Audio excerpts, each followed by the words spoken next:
Hey everyone, what is up? Welcome to another SaruShow, the one day of the week where we pick a subject, you guys answer our weekly question, and we talk about it here live. Now today's segment's going to be a little different. We're going to go back to the way we used to do things with something called Video Game Show and Tell Live, which is a segment where we take a bunch of the games that we have in our collection and we show them here and we talk about them, whether they're our favorite ones or not. And tonight is perfect. Oh, Sweet Like Sugar with the $20 donation. Thank you. Oh, I forgot. Yeah, we do have a charm goal going. Thank you very much. All right. Well, that's towards her Korean charm. We're doing a Korean acrylic charm is the next charm that we're doing. Very cool. Welcome, everybody. So, we used to, back in the day, do a segment called Video Game Show and Tell Live. Oh no, what have I done? There we go. No, nope. Face. Over your face. No, like up. No, see? Magic. And, basically, we talk about... Let me move this just a little bit. Just a little bit. We talk about, or we used to talk about, like, the games that I had in my collection. So today, we're talking about your top 3 PC Engine games. I know that's, like, super unfair for those of you who are PC Engine fans, as you probably have a lot. I know I have a lot in this particular one that we're going to talk about. I only picked out a bunch of the ones that we can actually have discussions about, and that's pretty much it. We used to go through my entire collections. We're not doing that because that would take several shows every single time. But anyhow, welcome everybody who's here. Let's take a look and see who is here. We've got Mackenzie. Welcome, Mackenzie. Randrick, Sweet Like Sugar, Matthew Roach. Let's see here. Rhythm Man, welcome. Says, I just realized this is that one Puyo Puyo song, right? Let's see, who else is here? Screw the Net, welcome! Mark Dell. Mark Dell is here, you're up late. Brian, and I think I got everybody. Welcome in, everybody. Welcome, welcome. Alright. Before we get into my collection, we're going to go ahead and get into what you guys said were your top PC Engine games, and then we'll talk. But before we do that, let me have a drink, because my mouth is dry. My mouth dry. Okay, so give me 1 second here, because I need used to the mouse. There we are. Alright, so we didn't get too many this week, which is actually not necessarily a bad thing, since I am going to be talking about a bunch of them that are mine.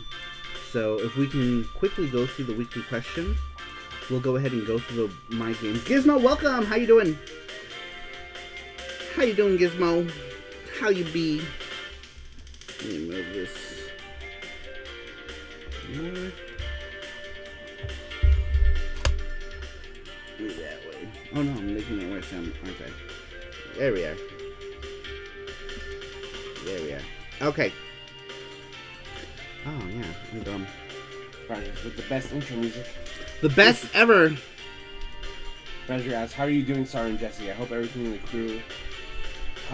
the crew had a good Saturday. I'm good. I am good. Just trying to put my face in frame. There we go. My baho!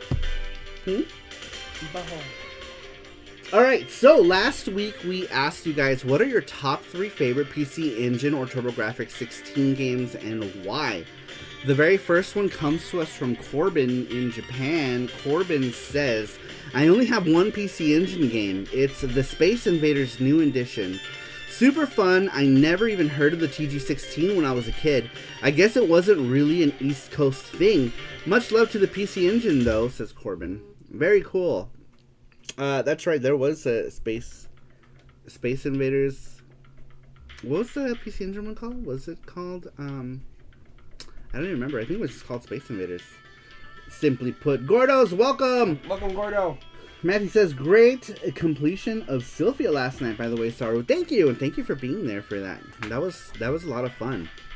That was Matthew's game request last night. Every Friday, we also do PC Engine Fridays, which we used to do here on YouTube. We do them now on Twitch, just because people can interact and stuff. Game streaming is just easier to do on Twitch than it is here.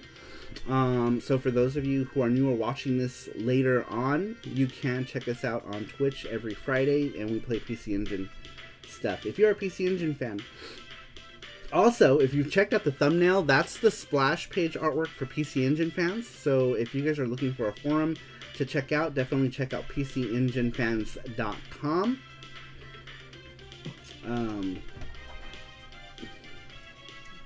Alright. just making sure I didn't miss anybody. All right, number two. Number two comes to us from GT-ROM. GT says, Blazing Lasers, Nexazar, and Devil's Crush. Pew Pew and Pinball for the win. Blazing Lasers is my favorite shooter of all time. Nexazar has great music and has always given me a beating, but I just keep coming back for more. Double Crush is really fun. I wish I could play a real pinball game like it someday, says GT Beakerman. Very cool. Those are some really, really solid choices there. Double Crush. Nexazar is one that I wish I owned. And you know what? Actually, I don't own Devil's Crush either. I have, the only one I have is Alien Crush. I never actually picked up Devil's Crush, and now it's more than I want to pay for it. So I may never pick it up. All right. Next one comes to us from Cybergirl007. Cybergirl007 says, the 3 Ranma games as I love Ranma. Wow.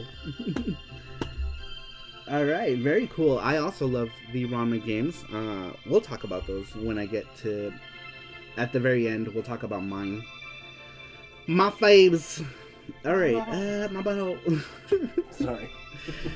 All right, moving on. Oh, this one is from Randrick. It's going to be real easy to tell what Randrick likes because we've talked about it many times before. We used to do this show, and we've talked about it in great lengths. And his favorite game, I believe, is the same as mine. All right, let's get into it. Randrick says, Eastbook 1 and 2. Most people in the SaruPro know how I feel about this game. My first CD game that solidified my love for the anime, game music, and JRPGs. I'm going to stop there as I could go on and on about this game. 2. Last Resort / Red Alert. Cheesy voice acting, top-down view, run and gun, one-man army main character. 80s Hollywood action movie story style with excellent music. How can you not like this game? 3. Mugen Senshi Phantasm Soldier. This one is not a game I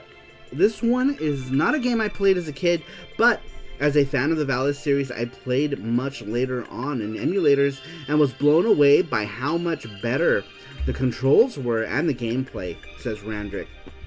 Very cool. Exceptional choices right there. Alright, next one comes to us from Mackenzie. Mackenzie says, I personally don't own too many TG16 games just because they're so rare and hard to come by. If I ever do, it's like finding gold, lol. So this day, I only have 5 TG16 games.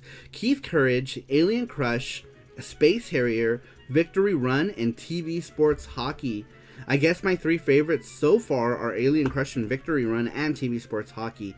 This past year, I was devastated when I found out a retro game shop in my area was selling a copy of Legendary Axe for $60 Canadian, but I just didn't quite feel comfortable paying that much money for the game. That day, after thinking about it though, I decided to go back to the store and the next day, and the LT was gone. Oh, I'm sorry, and it was gone, not the LT. Somebody else bought it. I don't want to end this story on a sad note, so I will end it with a happy one. While this is not a TG/6 PC Engine game, I just picked up a copy of Namco Museum Arcade Pack for my Switch for a little over $30, and includes in the game collection Splatterhouse. Really fun, albeit challenging game that is definitely something fun to play around Halloween. That always kicks my ass. I know it's a big fan favorite on the TG16, and for good reason, so I thought I should share that one here. See you guys later, says Mackenzie. Very cool. Yeah, Mackenzie will likely join us after work today. Very, very cool. Mark Dell says, I only own Bummerman. Ah, Elvis Roa is here. Welcome, Elvis Roa. Elvis Roa. Elvis Roa. Welcome, sir. How you doing? All right. Speaking of which, next one comes to us from Elvis Roa. Elvis Roa says, East 1, 2, and 3. Why? Because they all suck and I hate that red-haired fuck Adol. Lol. Link for life, bitches. Laughing my ass off. Elvis Roa. Boo hiss. Bad Elvis. Bad. Go back to your room. No dinner for you tonight.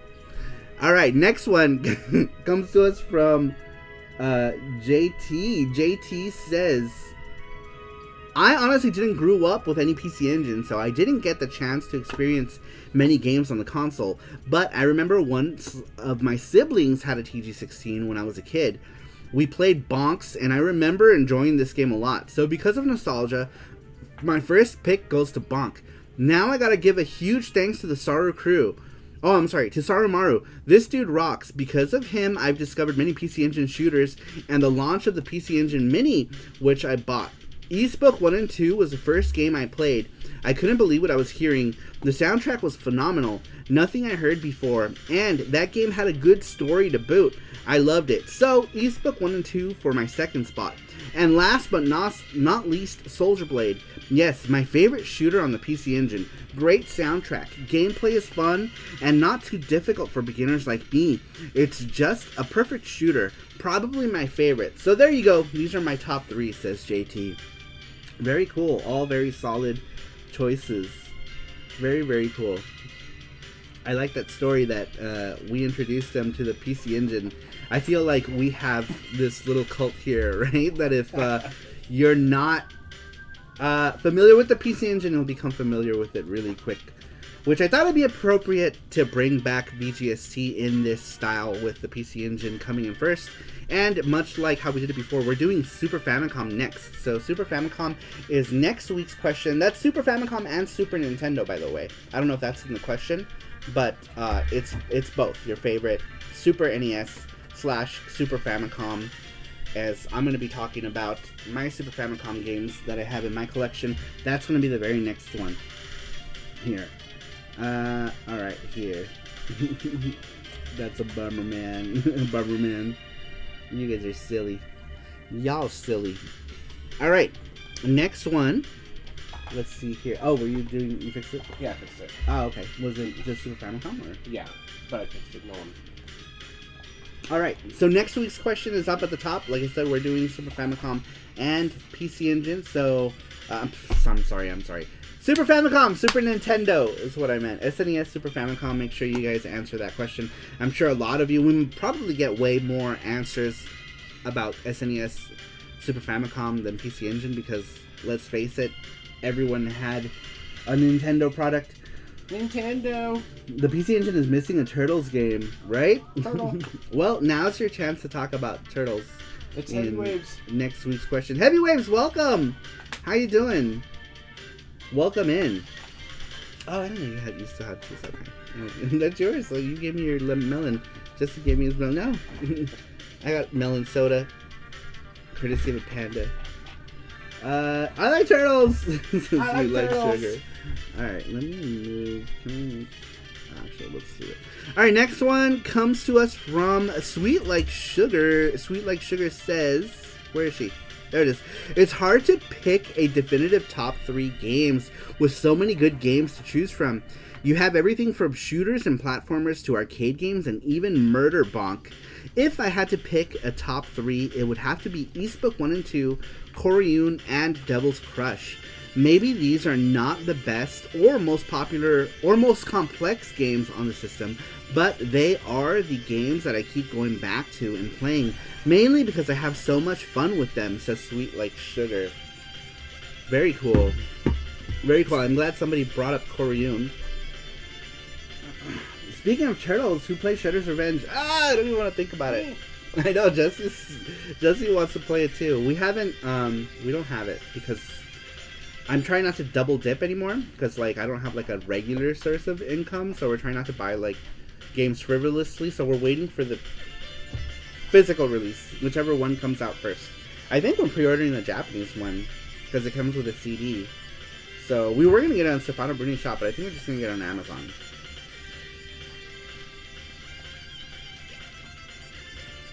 But yeah, I think we're going to get the Japanese one. Ryder says he played tonight with his significant other, made it to stage 12. Any Turtles art teases tonight. So, one of the prints, you might have seen in Discord, because Mark Dell has it as a poster. That's going to be one of the prints.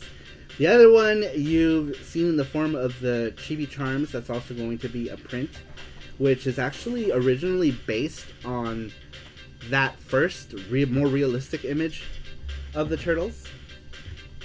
But yeah, maybe I can show you later if we get through this stuff quickly. I'm waiting for the physical too. I guess there's no crossplay.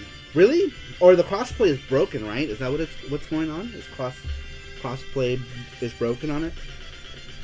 Just got done playing Shredder's Revenge. It's fun, says Gizmo. I definitely want to play it. Alright, moving on to the next one. Next one comes to us from Matthew Roach. He says, Matthew Roach here. My top 3 PC Engine games are all of the Bonk games because I can't pick just one Bonk game, and they're amazing for platforming, graphics, and all of the fun. Second is Rondo Blood for being an awesome Castlevania game with one of the best animated intros. And the third one is R-Type 1 and 2 because I love R-Type games and how they play. Those are really solid picks too. And I'm surprised that's the first time we're hearing Rondo in these answers. Samurai pre-ordered the game from Amazon Japan. Definitely the best version to get, in my opinion. Price is not too crazy, and the goodies are great. OST is what I want the most when buying a special edition. Same here. That's pretty much like my only criteria for a special edition. If it doesn't come with a soundtrack, I just don't want it. So, yeah, that's a big one for me as well. But yeah, I have to pre-order it. I haven't pre-ordered it. I had the pre-order on Amazon and then I canceled it because I was like, well, no point in getting it now, right? Alright, next one comes to us from, I'm not sure here. I think this might be Mark, maybe? Because I see the word Amiga in there. That's usually a telltale sign that it might be from Mark. There's some European thing. Alright, number 10 says, number 1 is really easy. Eastbook 1 and 2. The first games I ever beat on the PC Engine and the start of my East Quest. Castlevania Rondo of Blood is my number 2. Okay, this might not be marked out. I have never played it directly on the PC Engine, but I love the PSP release a whole lot. Number 3 is FX Unit Yuki, because Saru said I'd get a month free SaruPro if I put it in there. Alright, just kidding. He said I'd get a month free if I didn't mention the Amiga. Ah, shit. Is that Mark? Yeah, that is Mark, right? I stopped putting my name and just started mentioning the Amiga. Yeah, I was going to say, that's probably a telltale sign that it was Mark. It is me, it says Mark. What's up, Ryu the Burninator? Is that Ryu the Burninator? What is up? Welcome here. I stopped putting my name. Inu Base, welcome in. Thanks for stopping in. All right, and then we got one more, and then I'm gonna start going through my collection of games in the PC Engine collection, and we'll start talking about them. I gotta see it. Ooh, excuse me. Oh, there might be more. Okay. Let's see here. All right, and we're doing a Koryun charm pool today. Basically, this is just so you can pre-order the charm before we make it, and it gets you a chance to put your name on the packaging. Here's Valna, speaking of PC Engine. This is Valna from Valdis 3. I just grabbed a random one, and then that's how it works. You pledge $10 to get your charm pre-order, but you also get your name here for the other $10. That's why it's $20. You get your name on the package. What other PC Engine ones do I have here? Oh, very cool. Transfer. Oh my god, Transfer. He says 40 for the charm, 30 for Shredder's digital download. Oh man, alright. Well, I guess we're gonna get Shredder's Revenge on the Switch, and we'll play it on Tuesday. Wait, your parents come on Tuesday, right? You can play tonight. You want to play tonight after the show? It might be too late for people. You're right. Because it's already like midnight in like Mark's World and Sweets Land. So it might be too late to play tonight. Let's see here. Yay, Turtle Stream! Turtles! I like turtles! I was looking... Oh, here's one. Here's a PC Engine related charm. This is Fina. Fina from East. Cerulean is here. Cerulean says Koryun. Very cool. I typed in Koryun instead of Cerulean. Koryun for Koryun. Cerulean, you are now known as Koryun. Koryuleon. Also, that means we're gonna give away a charm tonight. Yep, we're gonna give one today, so you guys can pick any of these cool charms. We have lots of PC Engine related ones as well. Lots of PC Engine ones. Thanks, Transfer. And thank you, Transfer. Yes. So that giveaway that we're doing tonight for the charm comes to us courtesy of Transfer. So thank you very much, Transfer. And our turtle stream is going to come to us from Transfer as well. Very cool. What is a Koryun? Koryun is a child of dragon. Child of dragon. That's this green thing you see on the screen. What's system you guys gonna buy TNT on? The Switch? Yeah. I've been buying everything on the Switch because the PlayStation sounds like it wants to just blast off into outer space. So I try not to buy stuff for the PlayStation if I can avoid it. This is why I'm hoping that a PS5 Slim comes out soon, because I would like one. I just don't want to buy the huge monster that is the current one. I would like a nice square format one so that we can put here. We couldn't easily put the PS5 here, and it's ugly as shit. Got mine on Switch, says Gizmo. Very cool. Reader Burninator says, oh, that was you. I have it on Steam myself, says Cerulean. Yeah, I think for the sake... Also, it's just easier to stream with the Switch because we have it, like, all patched together. So we'll probably play it on the Switch. On the Switch. Alright, moving on. Was there any more? Not that. Alright, so this is the last one we got tonight. Let's see, who is this from? I didn't see a name, but this person says, as someone who still has yet to actually own a PC Engine or TurboGrafx 16, although I do own a TurboGrafx 16 Mini, I played a variety of games originally for the console via official collections, Wii's Virtual Console, and recently miniature consoles. That being said, I have grown attached to quite a few games over the years. Here are my top 3 PC Engine games. 3. Third is a tie between Gate of Thunder and Lords of Thunder. I really can't pick one over the other, probably because I played both of them so close to each other when I first played them. 2. This has to be Ginga Fuke Densetsu Sapphire. I actually first played it on the PSP collection that included the 2 Galaxy Frontline unit titles and was a bit of a blind purchase at the time. Ended up falling in love with its aesthetic and audio again by T's Music. Takes some memorization, but I spent many hours trying to get better so I could see the game through to the end. I'll never own the original CD-ROM, but it's nice that it was included in the mini consoles so a broader audience can experience it. Legally speaking, wink wink, it's going to be cliche, but my top spot has to go with Dracula X Rondo of Blood. Not only my favorite traditional Castlevania game of all time, but it also ends up being my top PC Engine favorite as well. So much to like here. The multi-path level design, 2-player characters, the top-notch music, I could go on and on, but you have other entries to read, or maybe I'm the last, who knows, haha. It's funny because that was the last one. I wonder who that was. Oh, Cerulean. Ah, Cerulean, okay. Very cool. Hey, nothing cliche about Rondo of Blood. It's an excellent game. And really, you're only the second mention of Rondo of Blood in these 11 answers, which I'm surprised. I'm surprised more people didn't mention Rondo of Blood. But anyhow, all right. Well, that was all of the things. Make sure. Did you do a Gleam Link tip for the game? No, yeah, because I'll do it right now. I'm sorry. No, it's okay. I had the mouse.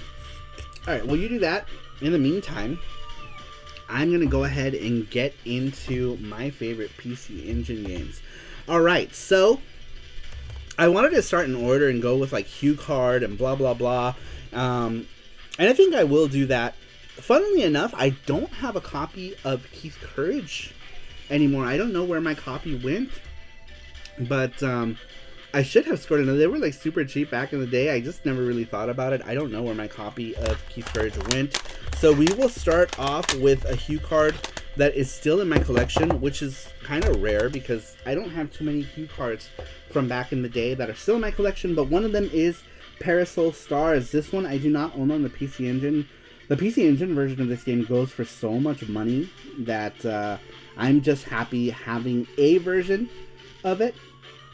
And this is the Working Designs release. I want to say this was the first thing that Working Designs put out. This and Kadash. I don't remember which one came first, but I think these were the two first games that Working Designs put out. But Parasol Stars is part of the Bubble Bobble series. This is the story of Bubble Bobble Part 3, or Bubble Bobble 3. And this takes place right after Rainbow Islands. It has a very similar visual aesthetic to Rainbow Islands, but the play fields of like a more traditional Bubble Bobble game. But this one had like long stages and stuff. I really liked the stage designs in Parasol Stars, and it's such an excellent Bubble Bobble game if you're a fan of the series or a fan of just Bubble Bobble clones in general. That one is a really fun one. Alright, I had actually, let's see if I can find it relatively quick. I'm not sure, but I still have my copy of Shockman, which is the Shubibin Man series. I didn't even pull out any Shubibin Mans. Shubibin Mans. Let's do that real quick here. So, I first discovered this series with this game here. This is Shockman in America. The Japanese one is Shubibin Man 2. This was actually a later HuCard purchase when I got it for the TG16, and it was originally going to be a US copy of Magical Chase because I had originally ordered my 3-in-1 Gate of Thunder, Lords of Thunder Super CD set, and it came completely smashed. It was like cracked. The manuals were like folded. It was just like, it was messed up. So because of the because of how the condition came, I called and I was like, oh, you know, this happened. And they were like, so sorry to hear that, but we can send you a game. It was TurboZone Direct at the time, which was like a mail order service. It was the only way you could get Turbo Grafx games in 1993 by this point. And I had called the customer service line, let them know, and the guy's like, oh, let me see what we can do. Let me talk to my manager. And then he came back and they were like, you can pick a game for free. We'll send it to you. And I was like, oh, sweet. And I said, do you guys have Cotton? And he was like, let me check. And then he came back. He's like, no, we don't have Cotton. But my manager says that we can send you a copy of Magical Chase. And he says it's a better version, or it's a better witch game than Cotton was. And I didn't know what Magical Chase was at the time. And there was no foresight. Magical Chase back then was not going for ridiculous prices because they were trying to get rid of them at that point. And so the guy was like, yeah, we have, you know, a lot of this game. We can send it to you. I was like, sure, whatever, you know, free game. And I happened to be looking through an EGM at the time. It's like, curse that EGM. But I was looking through the EGM and I had run across an article in their like import thing. They do like games from Japan. And they had listed, one of them was listed as Overhauled Man. Well, Overhauled Man is the title that I guess they translated to because they, you know, there was no proper translation of Shubibin. And I was like, oh, give me this game. Do you guys have this game? At the time, it was already out. It was called Shockman in America. And I was like, oh, do you guys have Shockman? And he's like, yeah, we do. And I was saying, send me that game. And Shockman, every time I love Shockman, but every time I look at it, I think about it, how that game could have been Magical Chase. And I'm like, you could have been Magical Chase, stupid game. Stupid Shockman, but I love it. Let's see here. Excuse me. Inobay says, there's the SNES version of the game. Is it any good? It's okay. It's not bad. It's pretty fun. It's kind of the basic platform. Yeah, they re-released it on the SNES as Shubibin Man 0 on the Super Famicom. And this was the re-release, Columbus Circle re-release. Oh god, that version. Yeah, and I mean, yeah, it's an alright game. I wish it worked on the Polymega though, but apparently they have to have a copy of it to make it work. Warning, heretic opinion. I enjoyed Rondo of Blood much more when I was in my 20s. I replayed the game back in 2020 and was really not a fan. Too limited with jumping and the whip direction. Yeah, it was very much like classic Castlevania. But if you wanted to have fun in that game, you would have to play as Maria. Maria, I feel like, plays with much more modern mechanics. So it's a lot more fun. Future Saru needs to go back and make young Saru choose Magical Chase instead. I know. The choices we make.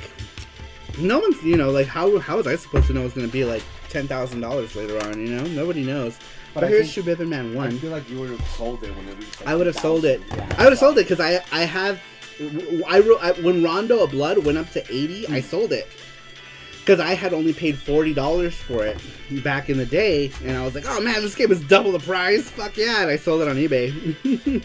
I sold it on eBay for $80, and I'm like, oh man. So, I think you would have been off course, because you would have been like, damn it, I sold it for $100, and now it's going for $10,000. I know, yeah, I probably would have been even more pissed at myself, because I've ran into so many situations in my life where I need money, and the first thing I look to when I need money is my games. My games are usually a quick way to get me out of a jam. Alright. Good night, Mark. Good night, Mark. Thanks for stopping in. Here's another one that I can't find the HuCard. I have a case for it that I bought, but this is Jackie Chan. This is the PC Engine version, but this one was another one of the Turbo Grafx HuCards that I got at the time. I absolutely love this game. I beat this game on stream already like 3 times. I love it. It's one of my favorites. Super great action game. I was a big fan of the NES version of it, and it was just a lot of fun. Master George says Saru needs to go back in time and make young Saru choose Magical Chase instead. I know. Neil, what's up, Neil? Neil, welcome! Long time no see. He says, I didn't realize how good Rondo was after seeing you and the other retro gamers play it. Everyone was enamored with Symphony of the Night. I know, which is crazy because, like, we got Symphony of the Night in America, but we never got what came directly before it. So, like, I think it would have been very confusing for anyone playing Symphony of the Night for the first time. And seeing that intro just, like, go straight from, the end of Castlevania or Dracula X straight into Symphony of the Night. Would have been confusing. Rander says, lol, I did the same with Dracula X on the SNES back in the day. Paid for the $20 for the cart and sold it for around $70. Because, people just, you don't know, right? Like, you have no idea what's going to be worth what. Until you finally, like, get around to it. Alright, this one jumping well into the future. This is jumping into 2018 when I scored a copy of Magical Chase for the PC Engine in Osaka. Gabriel was with us during this trip. And I managed to pick this one up at a Mandarake in Umeda. And we were the last people to leave. I felt so bad because we were in that store. Because I bought a shit ton of stuff that day. Remember? We all did. We all bought a bunch of stuff. So many good deals. It's funny because the video we did, the thing was closing as we were like, we just got out of the thing and it's closed. Oh, yeah. Yeah, one of our vlog videos, our, like, travel Japan vlogs, whatever, we're leaving and then, like, they shut the thing, like, right behind us. Hopefully we'll be able to go back to Japan. We'll do more Japan travel vlogs as well. That was one of the things that I was hoping to do more on the channel, were more of the travel vlogs, food vlogs type of thing, and then the pandemic hit, and I was like, well, great. But we're going to be able to go places again since, things are starting to go back to normal, and we'll bring back more food and travel vlogs. And actually, I'll probably just make a playlist on YouTube and put, like, our old travel vlogs there as well. On the video and see like if it's closing. Oh yeah. You can link it just at that part, I think, right? When you go to share, like right there, go down to share, hit share, and then you can start it at whatever. There it is. Yeah, we're in Japan and they're like closing the door right behind us. Randrick says, "Did you see the new Netflix series about Rondo of Blood?" What? Oh, are they continuing the Castlevania ones? Are they moving into Rondo now? No, I had no idea. Your vlog videos from your last trip were great. from the last Japan trip. It's sad that that was like the last time we did anything travel wise. We're putting the Grumman game videos on YouTube though. I think that'll be better. I think we should have done that from the beginning. But we were like fielding opinions, and a lot of people said that we should keep it on a separate channel. But we're just gonna throw them on YouTube as well, and just put them in the food and travel playlist. All right, moving on. Next one is, speaking of Japan, another one that I picked up in Japan. This one is very near and dear to my heart because it was the first HuCard I ever picked up in Japan. This is Valkyrie, Legend of Valkyrie, or Warukyure no Densetsu for the PC Engine. This was not only my first PC Engine HuCard, but it was also my first junk bin purchase in Japan. This was in my first trip in 2014, and I picked this up for a measly 400 yen because it was untested. So they had it in their junk bin. I don't know if it was because it was untested or the manual is like a little withery, like water damage or whatever, but it works great. And to this day, I did have to clean it pretty thoroughly to get it to work, but to this day it still works. The foamy still smells like Japan. And this was my first HuCard purchase in Japan, and my first Japanese trip. And then the next year Jesse came along with me to Japan, but that first year I went by myself. Basically to, one, visit a friend, two, to go to Japan and scope it out because I knew I would want to come back. And sure enough, we went back and Jesse went with me that trip. And it was a lot of fun. Jesse's first Japan experience was... my first international trip, too. Oh, that's right. It was your first and like your second plane ride ever, right? Yeah. Wasn't it like your second plane ride ever? And what was your first one? Your first one was... Portland. Oh, yeah, that's right. His first plane trip was to Portland Retro Gaming, and then that same year, right? Yeah. You went to Japan. That same year we went to Japan. Oh, wow, 400 yen. I paid like $60. I know, this was back in 2014, and it was in the junk bin, too, because, you know, it's not in the best condition, but it worked. After cleaning, it worked just fine, so that was great. All right, let me move all the stuff I talked about. I'll just put it right there in a stack. Alright, Atomic Robo Kid. Here's another early Japanese PC Engine, or a Japanese HuCard that I picked up. This was much later though, so it was one of the earlier HuCards that I picked up for like, I don't remember. It was super cheap. It was like $20 on eBay or something. Ryan says, wow, 400 yen, I pay like $60. Yeah, that game goes for a lot now too, which is crazy. Matthew Orr says, well, let's hope next time you go to Japan, you can find more games in the junk pile. Definitely. Yeah, definitely gonna be looking. I always look in the junk. It was my first, that Valkyrie no Densetsu was my first video game purchase. It was my first book off purchase. It was my first junk bin purchase.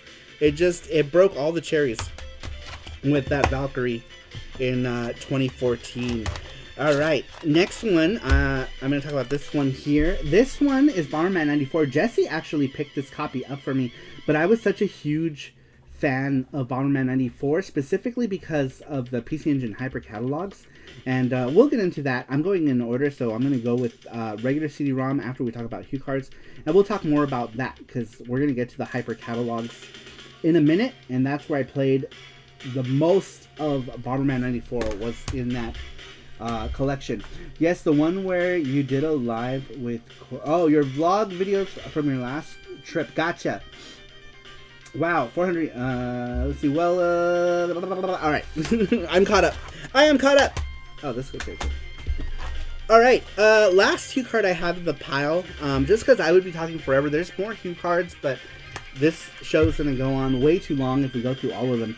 This one is Koryun. This is one that I finally scored a copy in back in 2014, I think. Koryun now goes for crazy amounts of money. But I absolutely love Koryun. And more so, I love the HuCard format. The HuCard format was always so cool, right? Like, I had seen these with the Master System. I never really owned any card games, though, until the Turbo Grafx.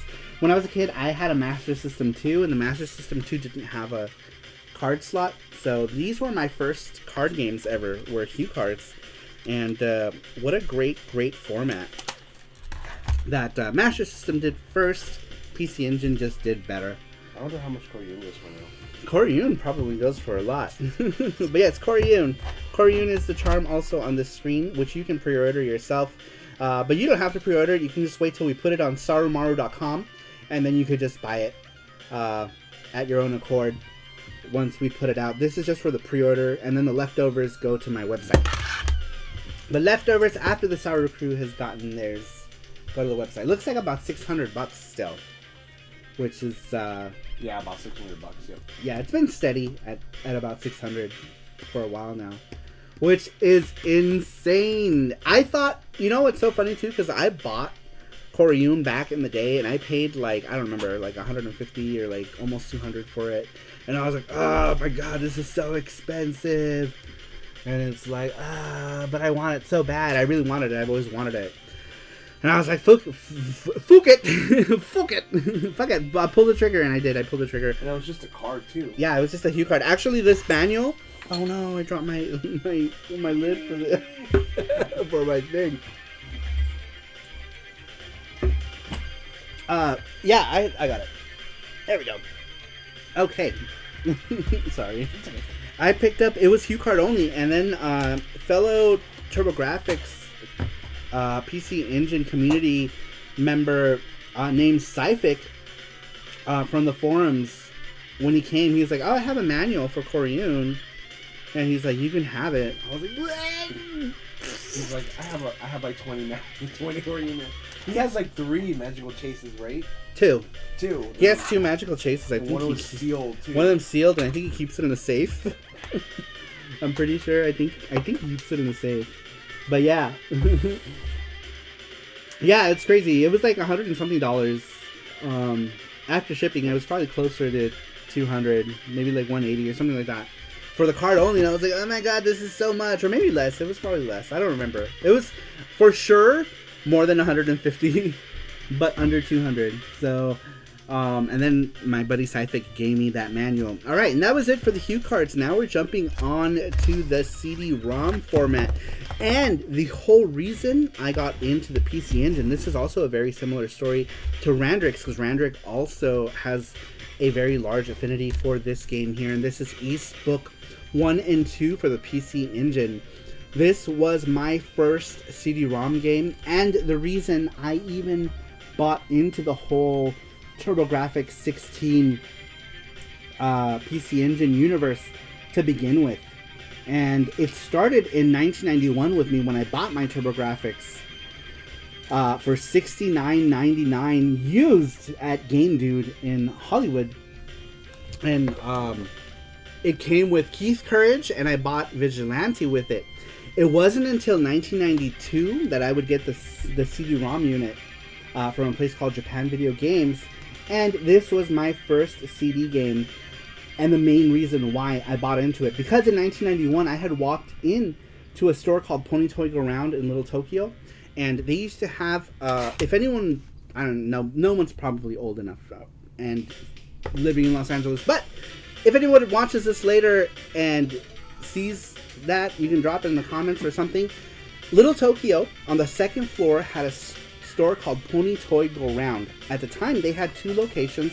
One of them focused mainly on like anime figures and Gundam and stuff in a place called Honda Plaza, and the second one was in Yaohan Plaza, which is now called like Little Tokyo Mall or something like that. But Pony Toy Go Round used to have a counter as soon as you went in with a lot of games in their glass cases, and they had 2 small CRT TVs up behind the counter. And East just happened to be one of the games that was playing, and you hear this music that's playing right now? This was the cinematic that was playing.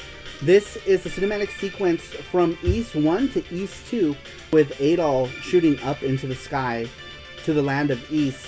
And I was absolutely captivated by these visuals, because at the time I was super huge into anime.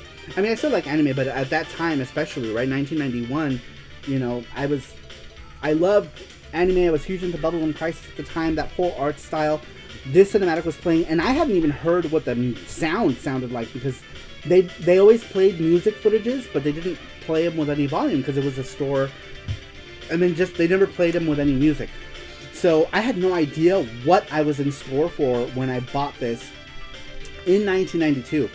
The store clerk at Point Toy Go Round, thanks to him, he was the reason why I even bought into it, because he told me, yeah, the PC Engine is called the TurboGrafx 16 in America, and so I made it my mission at that point to get a TurboGrafx 16, the TurboGrafx CD. In 1992, I finally picked up the TurboGrafx CD for about $107, which I didn't have the extra $7. My friend's dad, who took me there, paid the rest of it so I can take it home. This is the original map. I keep it in this thing, which around that time, Art of Fighting was popular. This is like this manga. I ripped this page out of this book that I no longer have because I thought this was a cool image. Completely unrelated, but back in that time in my teenage years, I had put this in a thing. And this probably would have been around, I don't know, 1994 when I decided to put it in the thing, because it was starting to get really, really frayed and tattered. I did get a repro of it. This is a repro map of it, which is in excellent condition, and it feels like the paper did originally. I don't even remember where I got this, but I'm pretty sure it's a reproduction. But that's the one that I keep in there now.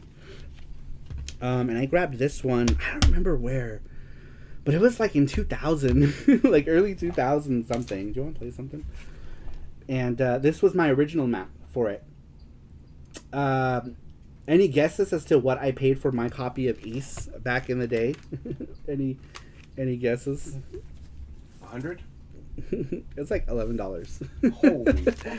And because nobody wanted this stuff. This was all like garbage stuff to people. But yeah, that is my story and how I got into the PC Engine TurboGrafx 16. It all started off with East Book 1 and 2 for the PC Engine. This is how my quest to grow my PC Engine started with. $10 this transfer. Yep, the transfer's super close. Yeah, it was like $11. Super cheap.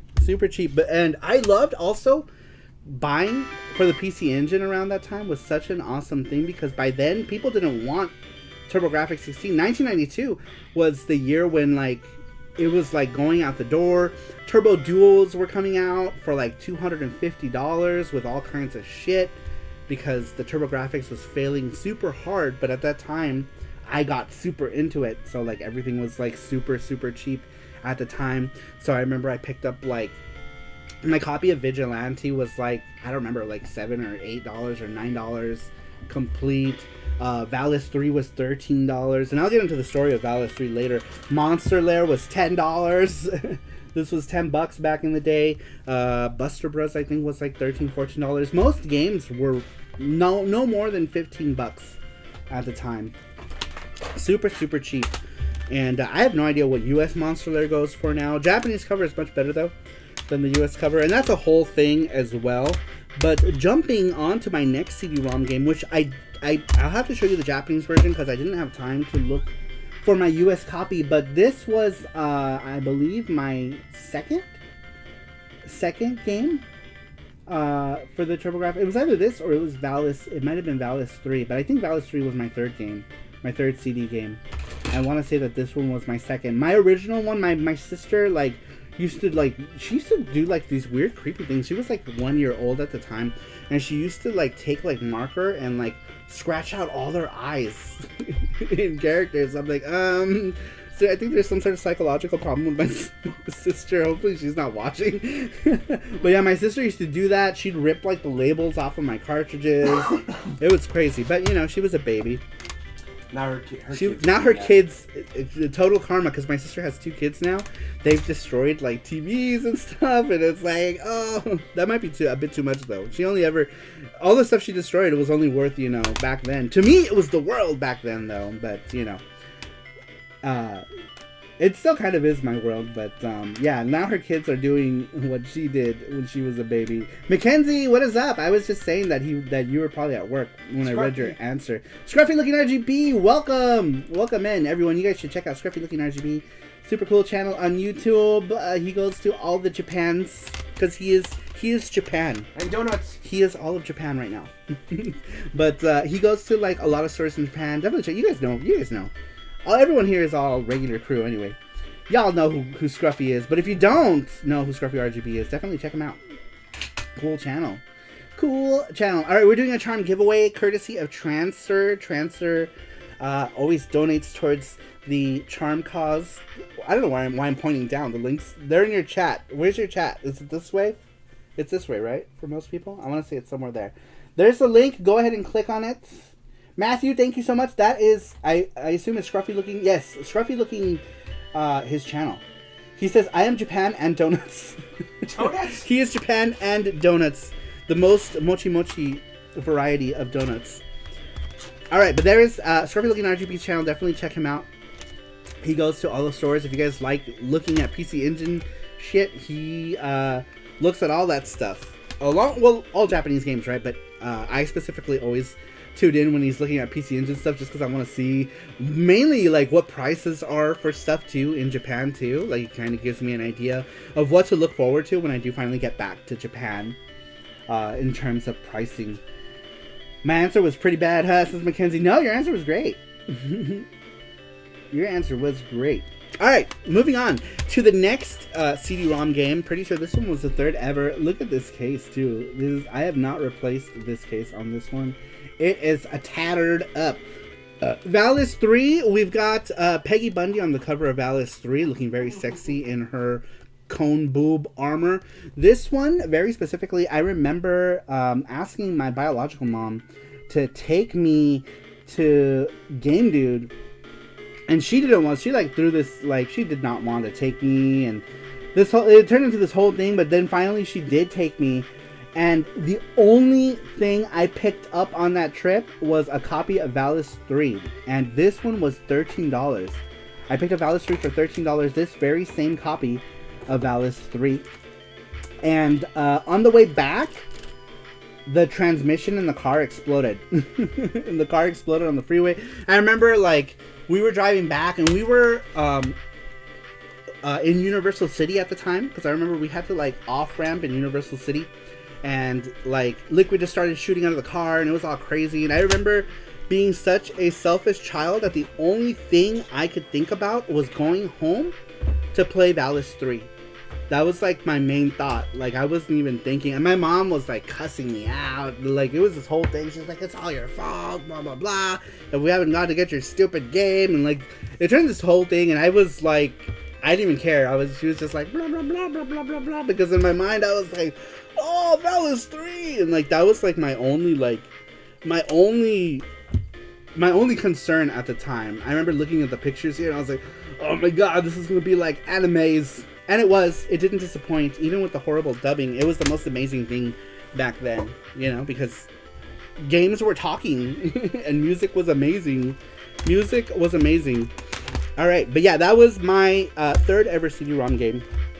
And then I would buy more Buster Brothers, and these all came from Game Dude at the time. The only thing that did not come from Game Dude is my Turbo Grafx CD, which I also still have. And I don't even know if it works anymore. The thing is a huge monster. But my Turbo Grafx CD came from a place called Japan Video Games, and I think they're around in some form now, but I think they just deal with Pokemon plushies and cards, and they are still in San Gabriel, but they moved from the location where I originally bought my Turbo Grafx CD from. But I think they're still around in some capacity.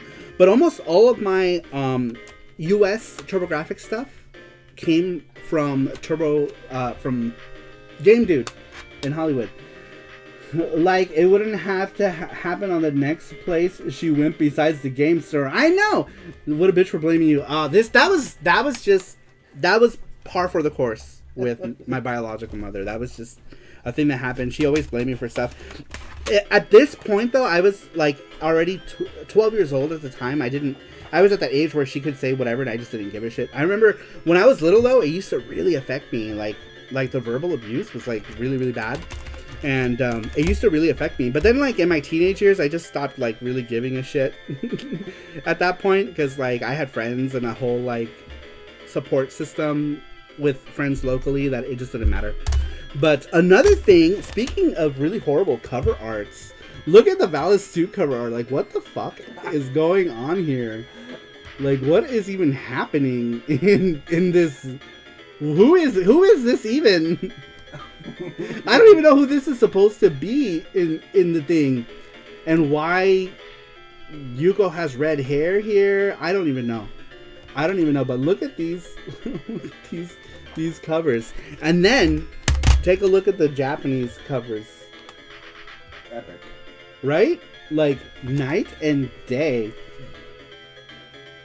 I found out Game Dude is kind of lame these days. Yeah, they're super expensive, and like it's pretty much just an empty shell of itself, right? Like it used to be such a cool store to go to, even though Game Dude looks the same, right? Like you go in, it's that very like plain warehouse kind of look. And back then, Game Dude was on the other side, but it looked exactly the same. In that warehouse space, I think only one side is open, right, Sweets? When you went in, is it just on one side? Well, it used to be just like that, how it looks, but on the other side. So the entrance used to be on that side back during that time. And I think they moved like their warehouse stuff. I don't know. I have no idea. But it used to be the best place to go get games. It's where I picked up my used copy of Rondo Blood for $40, okay? And this was like 1995.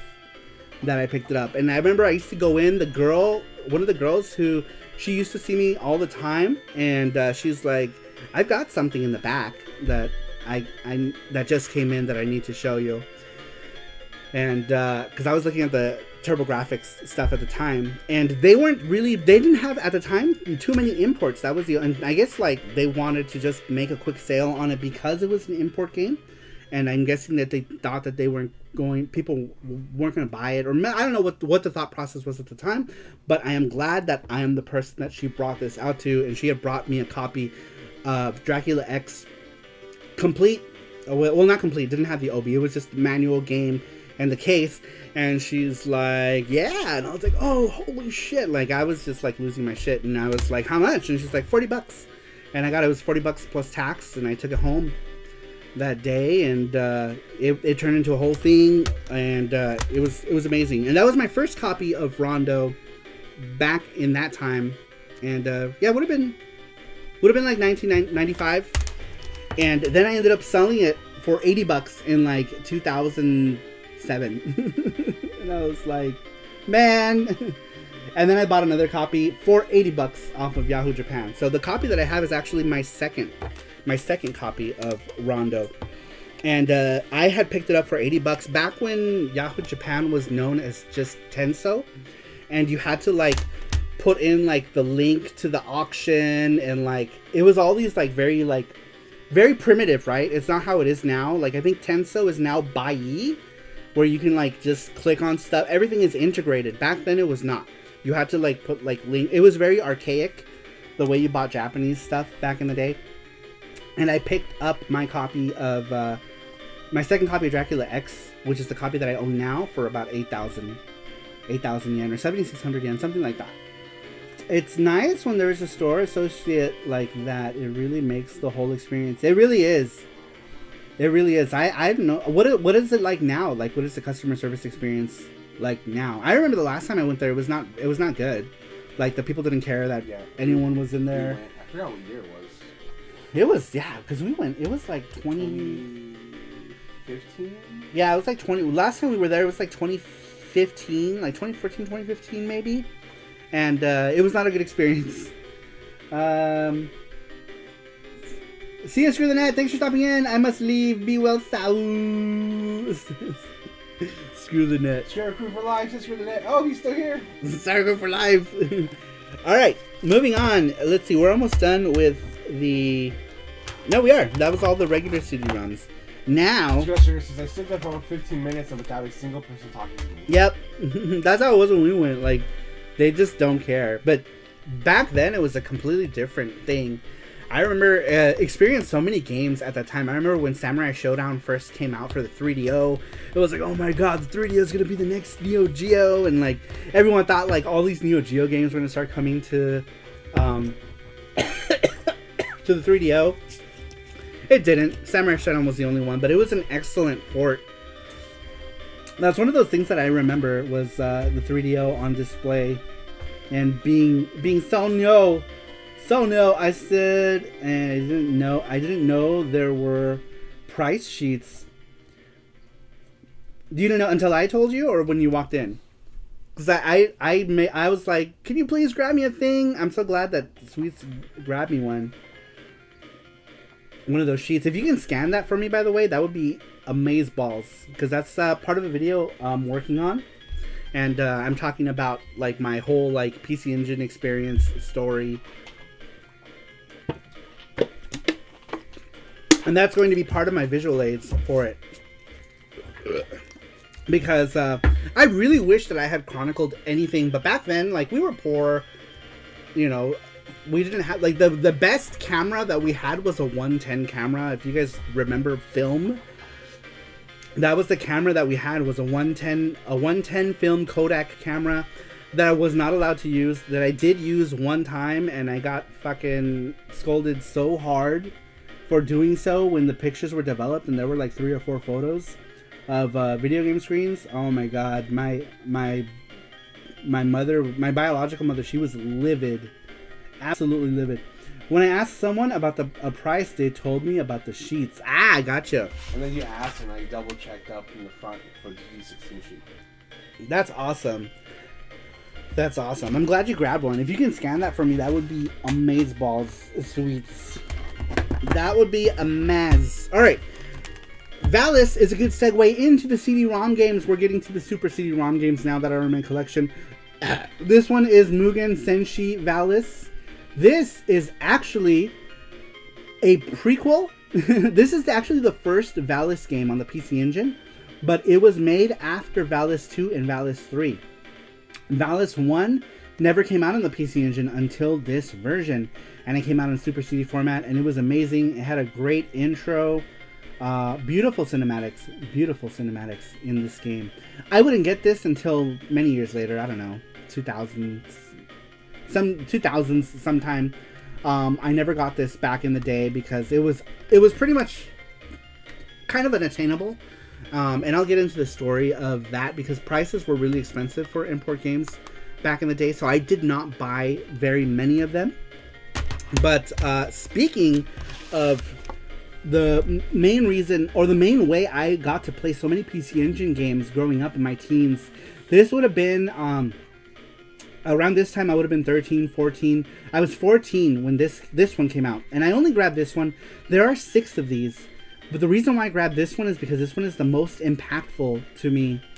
Of all of the hyper catalogs, I used to pick these up in a bookstore called Kinokuniya. I'm sorry, Asahiya, not Kinokuniya. I did grab Volume 3 at Kinokuniya, though, in Weller Court in Los Angeles. Volume 3 is the only one that came from Kinokuniya. Volume 5, I was not able to get until the internet era. But 1, 2, 4, and 6, I all grabbed from a place called Asahiya Books in Little Tokyo. There is now a Daiso where that Asahiya Books used to be. Half of it is Daiso and half of it is a Korean coffee place called Tom Tom's Coffee, which is just a really blatant Starbucks ripoff. But if it wasn't for these excellent books, I would have never gotten a chance to play any of these. The most impactful here, and the first thing I jumped to, I didn't even care about going in order of the demos. I immediately went to this one first. And the main reason why I wanted this one. Back then, these were about like $36, $37 at the time. They were not cheap by any means, but they were an excellent value because they came with these demos. And how else would I have been able to play these if not for these books? I owe a great deal of gratitude to Asahiya Books in Los Angeles for even carrying these. But look at all of these great games. And this is what I wanted to mention earlier, was Bomberman 94. This was the way I used to play Bomberman 94 until I got the actual HuCard. But me and friends used to play it. I only had 2 other Turbo friends. And we got to play some Bomberman 94. But this was the absolute best way to play these games at the time. It was amazing. Russ, welcome! RK Games! East 4, when I first popped this in and this introduction came out, and mind you, this was before East 4 even came out. The East 4 was not out at the time of this demo. The demo was early, there was no audio tracks, it was just a music track. I wouldn't find out until I got East 4 later that there was actual audio accompanying that intro. But in the demo version, there was no audio, there was no voices. These were usually like early versions. Same thing with Tokimeki Memorial. The Tokimeki Memorial didn't have a intro song. I remember having to splice in the intro song into a VHS tape from a Super Famicom magazine CD that came with... it was all Super Famicom songs, but they would always throw like miscellaneous consoles at the bottom. Like the same CD had like music for Pulse Man, for Mega Drive, and it had the intro for Cosmic Fantasy 3 or 4, which was sung by the girl who does the voice for Detective Conan. She's also the female voice in Tumix.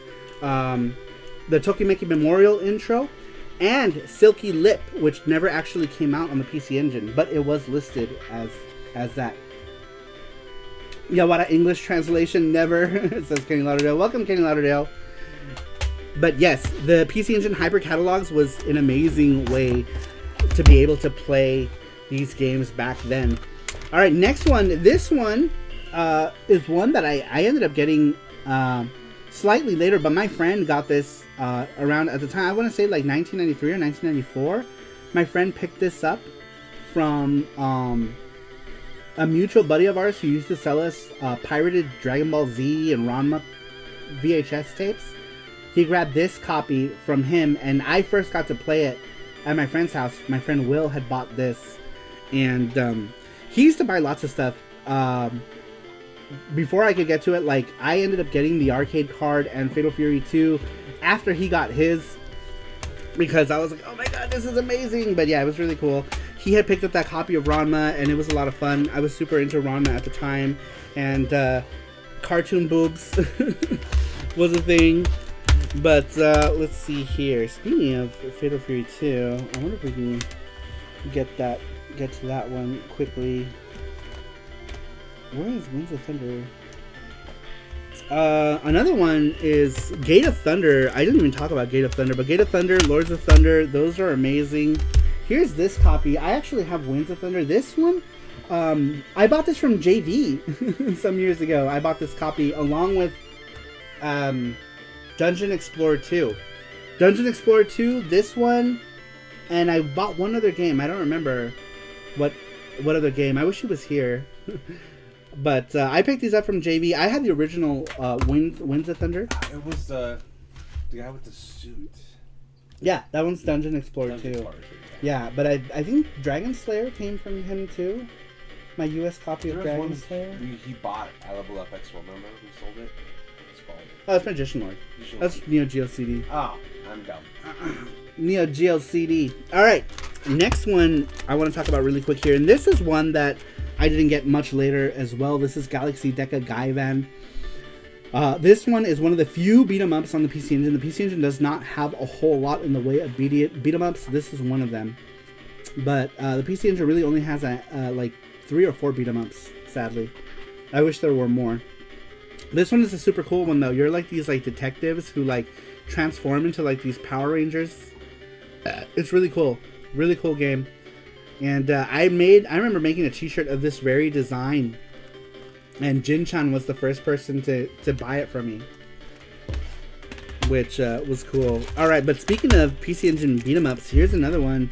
This is Ane-san. Ane-san on the PC Engine. This is where I get my intro music from. Some of you may know that, some of you may not, but my intro music for the Retro Japan segments and the SARUSHOW segment come from this game right here. And I loved that music, and it always made me so hype. And so that's why I made it the Retro Japan intro. And I've been using that as the intro for the Retro Japan segments for like 5 years now. All right, here's another one that I picked up thanks to the introduction of that in this PC Engine Hyper Catalog. Some years later, I picked up a copy of Flash Hiders. Really fun. This one has all sorts of popular seiyuu, specifically 2 of them who were voices in Ranma. I think, who voiced him? Was it Kape Yamaguchi? I don't remember, but for sure, this girl here was voiced by Megumi Hayashibara, who is the voice actor for Ranma. But this game came chock full of popular voice actors of the time. Really fun, cool. I don't remember the artist at the time. This artist, he had some manga or another. I don't remember what his name was. Something weird like Chicken Feet or something. I don't remember. But really cool game. Music was great in this. Fighting was deep. This one was the first real deep fighter that I played on the PC Engine. It played really well. It was a 6-button game. It had like desperation moves, you know, and it was so impactful, right? Like when you would land a desperation move, there was so much bass into them. Another one that I did not get, that I always wanted to get during the PC Engine heydays, was this one right here. Asuka 120 Maxima Burning Fest. I absolutely wanted this game. My first female fighter was Advanced VG, and we'll get into that one here in a bit. But I absolutely wanted this game. I remember seeing it in magazines, and I totally wanted it, and I just didn't get it. By the time I had like the kind of money that I wanted to get this kind of game, the PS1 was already around the corner, and they ported it to the PS1. I ended up just getting the PS1 version. I wouldn't get this version until much later, unfortunately, but I did want it during the heydays. Samara, do you know anything about Hudson Anime Running Boy from 1986? To answer Kenny Lauderdale's answer, it's got Takahashi Meijin in it. Neo Geo CD prices went up a lot after the SC Loader came out. Samara, have you tried the YouTube raid feature yet? I'm going to be streaming weekends and wouldn't mind sending some people your way. That would be awesome. Yeah, if you do that, let me know.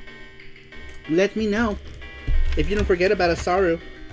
Alright, let's see here. Here we go. Rondo of Blood. Castlevania Akumajo Dracula X. This is actually my second copy that I have come across that I picked up for $80. I had sold my original one for $80 because I had bought it for $40 and it went up to $80, and I was like, holy shit, this thing doubled in price. I'm gonna sell it. I didn't think I was gonna be able to, you know, because it was already like 2000. Like, nobody was really buying retro games at that time either. So for me to be able to sell this for $80 was good, and I did. And then it ended up going for way more. So, but I ended up picking up this one for $80 as well. Mine was in worse condition than this one. This one is, the manual already is in way better condition. My disc was not in good condition because I borrowed mine out to people and I played the shit out of mine. So it was not in the best condition. So this one was in much better shape. But I also picked this one up from Japan. So when you buy stuff from Japan, shit just comes in really good shape most of the time. It's crazy. Crazy. But yeah, I totally would be down for a raid. If you stream, I always stream on Saturday, so Saturdays is always my thing here. Come on, Limited Run and Konami, it's way past time to release the English translation, says Beakerman. What happened with that? They announced it, right? They were like, oh, it's gonna happen, and then then nothing ever happened. Nothing ever happened. Alright, did I talk about all these guys? I did. Here's one that I really want to talk about that is mind-blowing to me. Mind-blowing, and that is Kiaidan 00. Kiaidan 00 on the PC Engine. This is a robot anime lover's dream game right here. It plays so much like a robot anime. Like, it has like a robot anime intro with music and a theme song, very reminiscent of your giant robot animes, that it really is surprising that this game did not originally come from an anime. but it didn't. It's just a game that was made so much in that giant robot anime style. So great. So good. What happened? What's happening? No, it's Oh, okay. Because that's one of our follower sounds, isn't it? On Twitch. I didn't realize. Yeah, you might want to go to a different game. Or did it just stop? Did the music stop? No, no. Oh. The last boss had silence. Ah, gotcha. But yeah, this game, amazing game. Definitely check it out. It goes for a hell of a lot more nowadays. But I picked up this one originally for like $40, I think, for this copy. Great game. Super fun. I love Highly this recommend. Matthew Roach says, get the X for PS1. Pretty much, yeah. I would say that Geppy X probably takes inspiration, though this plays better than Geppy X does. I feel like the gameplay in Geppy X is a lot more generic. This one, gameplay in this one is good. But yeah, Geppy X is definitely one that takes that giant robot anime genre feel to the next level, right? With Geppy X, it is produced just like a 70. The Japanese name was actually, for the longest time, they call it that 70s robot anime, and that's part of the title as well now too. I'm actually working on a video about Geppy X, and I do mention this one, but I'll talk all about it in the video. Pillow85, what's up? He says it was nice meeting you guys at the gas station. Very cool. It was good to meet you too. Thanks for stopping in. I appreciate it. It's so funny when you came up, I was like, oh, he's probably, I'm like, oh, I was thinking that you were like Radical Reggie. Yeah, that you were like Radical Reggie. I had no idea, and then you were like, oh yeah, I bought your game and everything. I was like, wow. So thanks. Yeah, I appreciate that. It's not every day that people are like, oh hey, you're that guy that does thing. Unless I'm at a gaming convention. That's like the only time when people are like, oh hey, blah blah blah. But out in the wild, it's very rare. It's very rare. You met someone in Osaka, remember? In Osaka, Shannon. Shannon, yeah. Shannon. That blew my mind. We were at Super Potato, and we were at the counter, and I hear Sarumaru, and I was like, I turned around, right? And at the time, I was like, oh, it's probably someone who lives in Japan, that maybe we know or something. But no, it was just somebody who had watched on YouTube, who was a fan of Kid Shoryuken as well. And I remember we took a picture in Japan, and I was like, wow! So that's the only time that's happened in Japan, by the way. The only time ever. But it was cool. It was cool to be in Japan and somebody recognizing me. I was like, oh. It felt nice. But anyhow, Panic Bomber. This one I'm going to talk about really short. This is amazingly fun puzzle game on the PC Engine. Definitely try it out. This one was super overlooked, and you can always get this one for crazy cheap prices.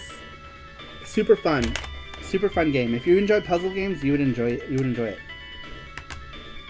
This is not the Saru you're looking for. But yeah, it was cool. It was cool to run into somebody. But yeah, that guy's name was Shannon. Super cool. I almost asked him if he wanted to like hang out with us, but I didn't know if that was like too forward. I was like, oh, okay, well, you guys have fun. They were like game hunting, I think, right? With his wife. Right? With his wife, yeah, at the time. All right, let's get into one that I've wanted to talk about already for a while. This is Advanced Variable Geo. This was the first all-female fighting game I ever played, and one that I was absolutely in love with. I loved this main character so much. I love this game so much. And even though the game is very bare bones, it's like a very basic like Street Fighter clone, with 2 punches and 2 kicks. It was still a lot of fun. The music was great. I fell in love with these characters. I used to draw these characters. When I was, at the time, I remember I was like learning how to airbrush.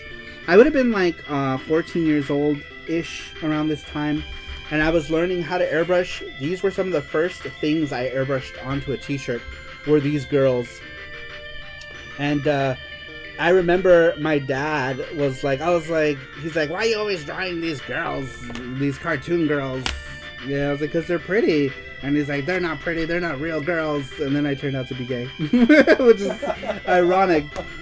I should have been like, Dad, it's your fault because I was into... Could you imagine? I was into cartoon girls. And then you made me feel bad for it. Now I'm gay. Face, what is up? Welcome.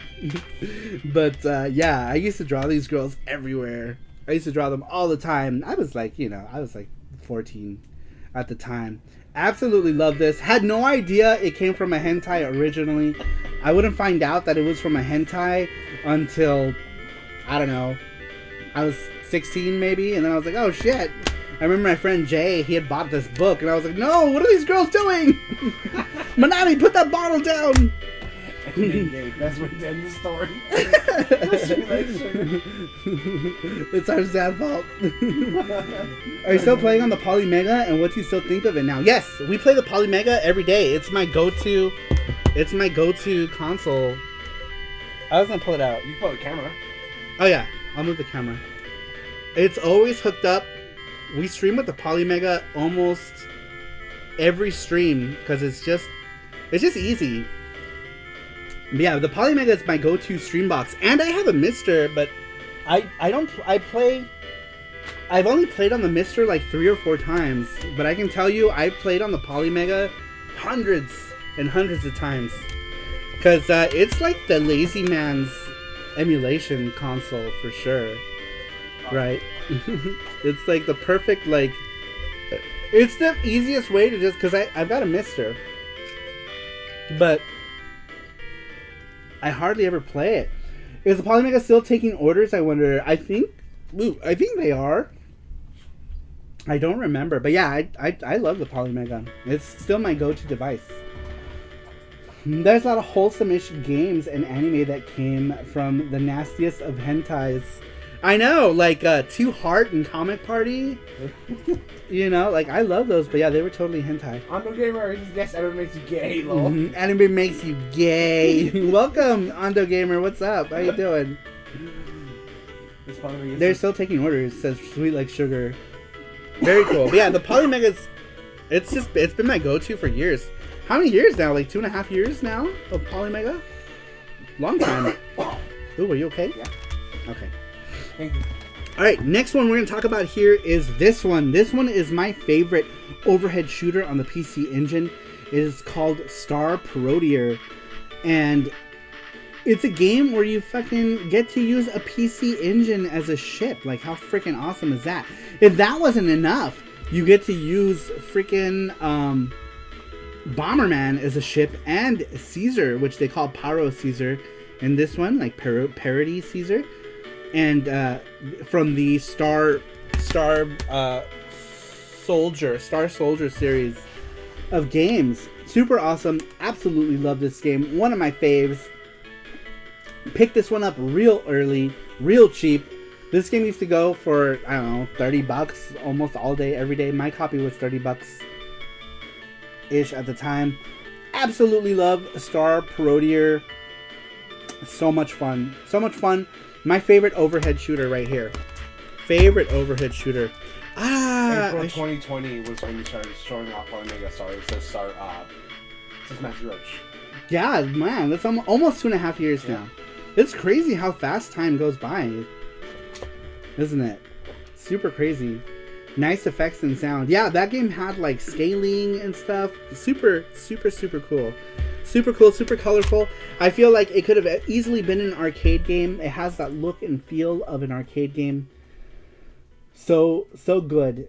So good. I forgot to talk about this, but this is what I had made for the cover of my PC Engine Hyper Catalog 2. PC Engine Hyper Catalog 2 was my very first PC Engine Hyper Catalog. Going back to the story of Pony Toy Go Round, the clerk of Pony Toy Go Round let me have the CD. He would just like read the books, right? And he would play the demos, and then he didn't care. He gave me my copies of 2 and 3, and then I bought a complete copy of 3 because I wanted the book. So I ended up giving my copy of 3 to my other PC Engine friend at the time, William, who was the one who bought that Ranma game I was telling you about. And I used to draw for games that didn't have covers. I would draw the covers on them. Back in that time, 1994, I was really big into. In 1993, I started using color pencils, and I drew this one in 1994. I'm trying to get it out here carefully, but I had drawn this on just normal piece of paper, and my go-to medium at the time was Crayola color pencils. So I had drawn this with color pencils at the time. Some misspellings. At this time, I was still learning like hiragana and katakana, so I made some mistakes, like cover mistakes, or just like mistakes in lettering with stuff. And I copied this from one of the other ones with the monkey from it. The monkey itself, the original magazine that these originated from is from something called Gekkan PC Engine, and Gekkan PC Engine was published by Shogakukan. Shogakukan also did the hypercatalogs, and this monkey was like the Gekkan PC Engine mascot at the time. And I drew this with color pencils, and I did this for two of them. I did them for Volume 2 and Volume 3, and my friend William, who had caught one of our live shows, messaged me, and he's like, "Hey, I found this in the garage, and I thought you might get a kick out of it." And he sent me pictures on Instagram of the one that I gave him. And let me show you really quick here if I have it. But that was Volume 3. I also did in colored pencil. Hopefully I can get to that message quickly. I hadn't even thought about it. Excellent soundtrack, by the way, Jesse. Excellent pick. Excellent pick. I love that opening music. Big Mex, Arky Games says, great cover, Saru. Big Mex says, thanks for all the help with my Polymega issues. I had mine for 6 months now. I remodeled my game room and still didn't set it up yet after all that waiting. Oh man, it's so good though. Like the Polymega is so easy. It's so easy. Your kanji drawing is really good for young age, says Nick Face. Thank you, Face. Gamer says, very colorful Bomberman cover, Saru. Oh, he did send me pictures. Check it out. This was the cover that I drew. Also color pencils. I was really big on that. So my Volume 3 went to him. I bought another complete one at Kinokuniya. At Kinokuniya, I was able to get it because I missed out on 3. 3 was already old, but Kinokuniya had some magazines that was unsold by the time 3 had come out, because I had gotten the Pony Toy clerk had given me the third one, and that one went to my friend William. But yeah, he was like, "Oh, I caught your YouTube show," and he sent me a bunch of pictures of stuff for it. Like I also did like a back cover. I did the same thing for this one. I drew just like a random like back cover because I had no idea what the actual back cover looked like. So I improvised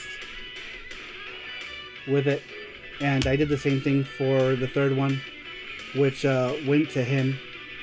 But yeah, I was drawing. PC Engine was like one of the main things that inspired so much of my artworks.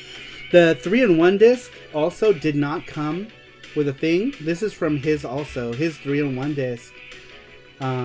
I drew this, and this is what he has on, or had. I don't know if he still has any of that stuff, but he found this in his pile of stuff. I know, look at Bonk. But I had drawn this for the 3-in-1 CD-ROM set. How old were you here? 14, 15. Yeah, it would have been like 15 at that time, probably. You should ask me to send out all this stuff to you. Like the real stuff? Nah. That's his to keep. Alright, let's see here. Moving on, I had to just jump back to that one really quick. Here's another one that's really good on the PC Engine. Faucet Amour. This one was a later purchase. There it is. Oh, no. This one was a later purchase right there. It's got whatever sticker from a store that is no longer a thing. Okay. What is okay? I guess that was their quality check. It won't focus. Focus. Okay, quality check. Let's put it right on the fucking CD. I know. Let's put it on the CD. From something called Wanpaku Koso. Wanpaku Koso is where this came from. This store. So that's cool. That's cool. Alright. And the very last CD-ROM I want to talk about before I get to a few of these Super CD-ROM games is this one here. Ginga Fuke Densetsu Sapphire. This one was my holy grail and the most money that I had ever spent on a PC Engine game. Excuse me. The most money I had ever spent on a PC Engine game. I got this way back in 2015, I think, from a PC Engine user by the name of Kisaku,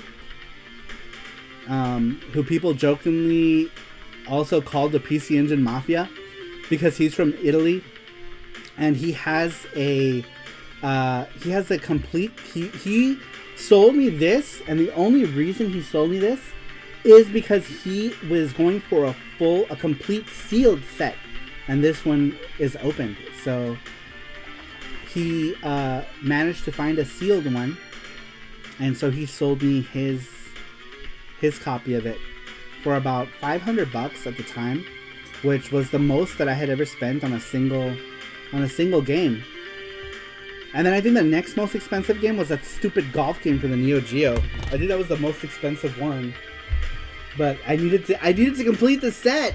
I had to do it. But yeah, we'll do a show on Neo Geo as well, and I'll talk about my Neo Geo collection, just like we're doing now.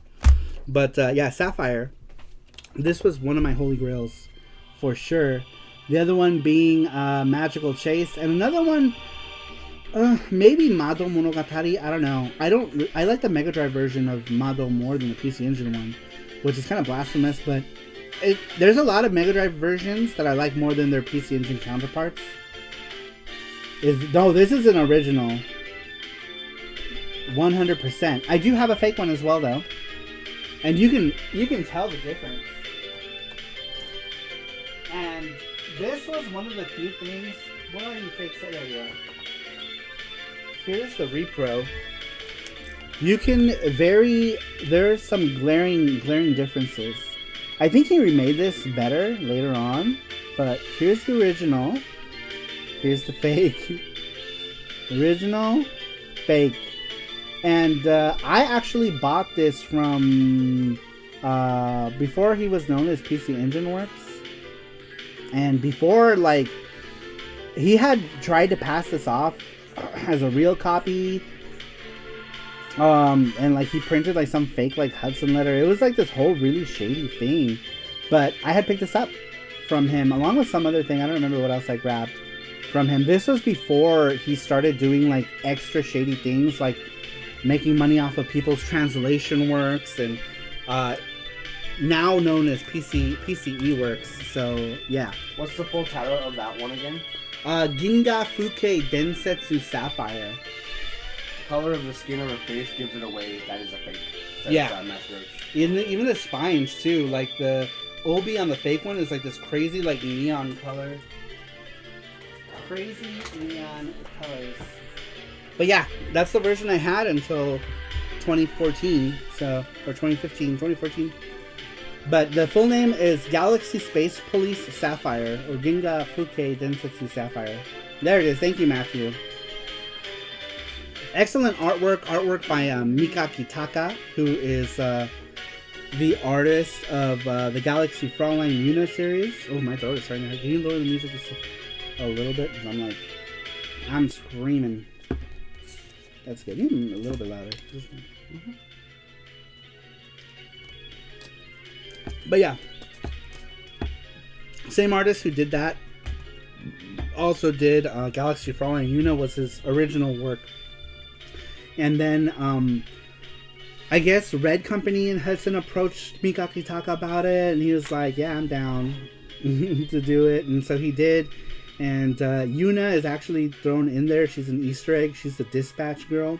They never really name her though, but it's clearly Yuna from Galaxy Frontline Yuna. But all right, let's move on to the last few games I want to talk about.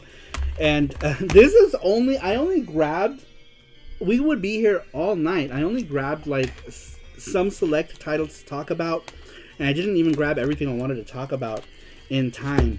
But now we are moving on to arcade CDs. This one is Fatal Fury 2 or Garo Densetsu 2. I remember my friend, same friend who my PC Engine CD went to and those covers and stuff. That same friend had picked this up with the plank board, the diving board, which is a converter. It's called a diving board. It's not really what it's called. It was like, I don't remember what they even called it back then. They later on named it something, but back then it was just PC Engine converter. It was a green board about this long, and you stuck it in, and the board stuck out like way out from your Turbo Grafx or Turbo Duo. In my case, it was the Turbo Grafx CD, and it stuck out about this far from the console, and then you would put the HuCard at the end of it. And it was called, that's why it was called a diving board, because, you know, it would stick out like a diving board, so everyone called it, you know, the diving board converter.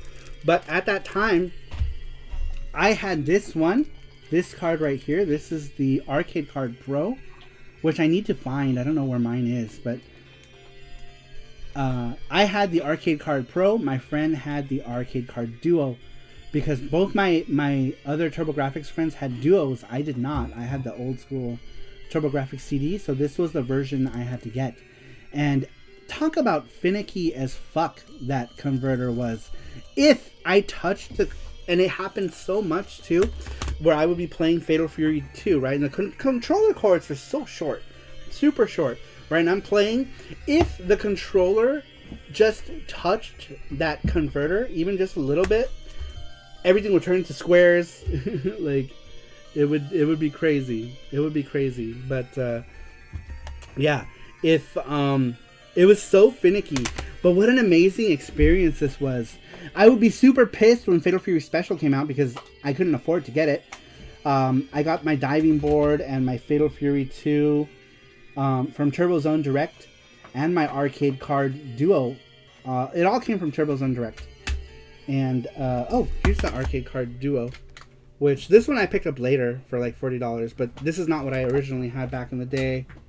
I don't know where my, I'm not sure where, I think it's in one of the consoles, I think, but I don't know which one. Thank you, Jesse. I appreciate that. But yeah, this is what the Arcade Card Duo looks like. It looks like this. But this was, like I said, I bought this after the fact. I had to get the Arcade Card Pro. But this was freaking amazing to be able to play this at home at this quality without having a Neo Geo, right? The Neo Geo obviously was the best way to play it. You know, poor people didn't, you know, Neo Geos were pipe dreams. Normal people didn't have Neo Geos. Neo Geos were for people with money and the elite. So to be able to play this at home with the CD quality audio and the graphics were just so good. It was much better than the you know, other 16-bit contemporaries like the Sega Genesis or the Super Nintendo versions of these. Both were pretty ass visually, though the Mega Drive version does play kind of unique. The Fatal Fury 2 on Mega Drive, it's interesting, but we're not here to talk about the Mega Drive version. Just know that this one looked way better. way better. It was absolutely amazing to be able to play this back in the time. And this one was the only one that I was able to buy. Now I own all of them, but back then the only one I was able to buy was this one. When Fatal Fury Special came out, I was pretty pissed.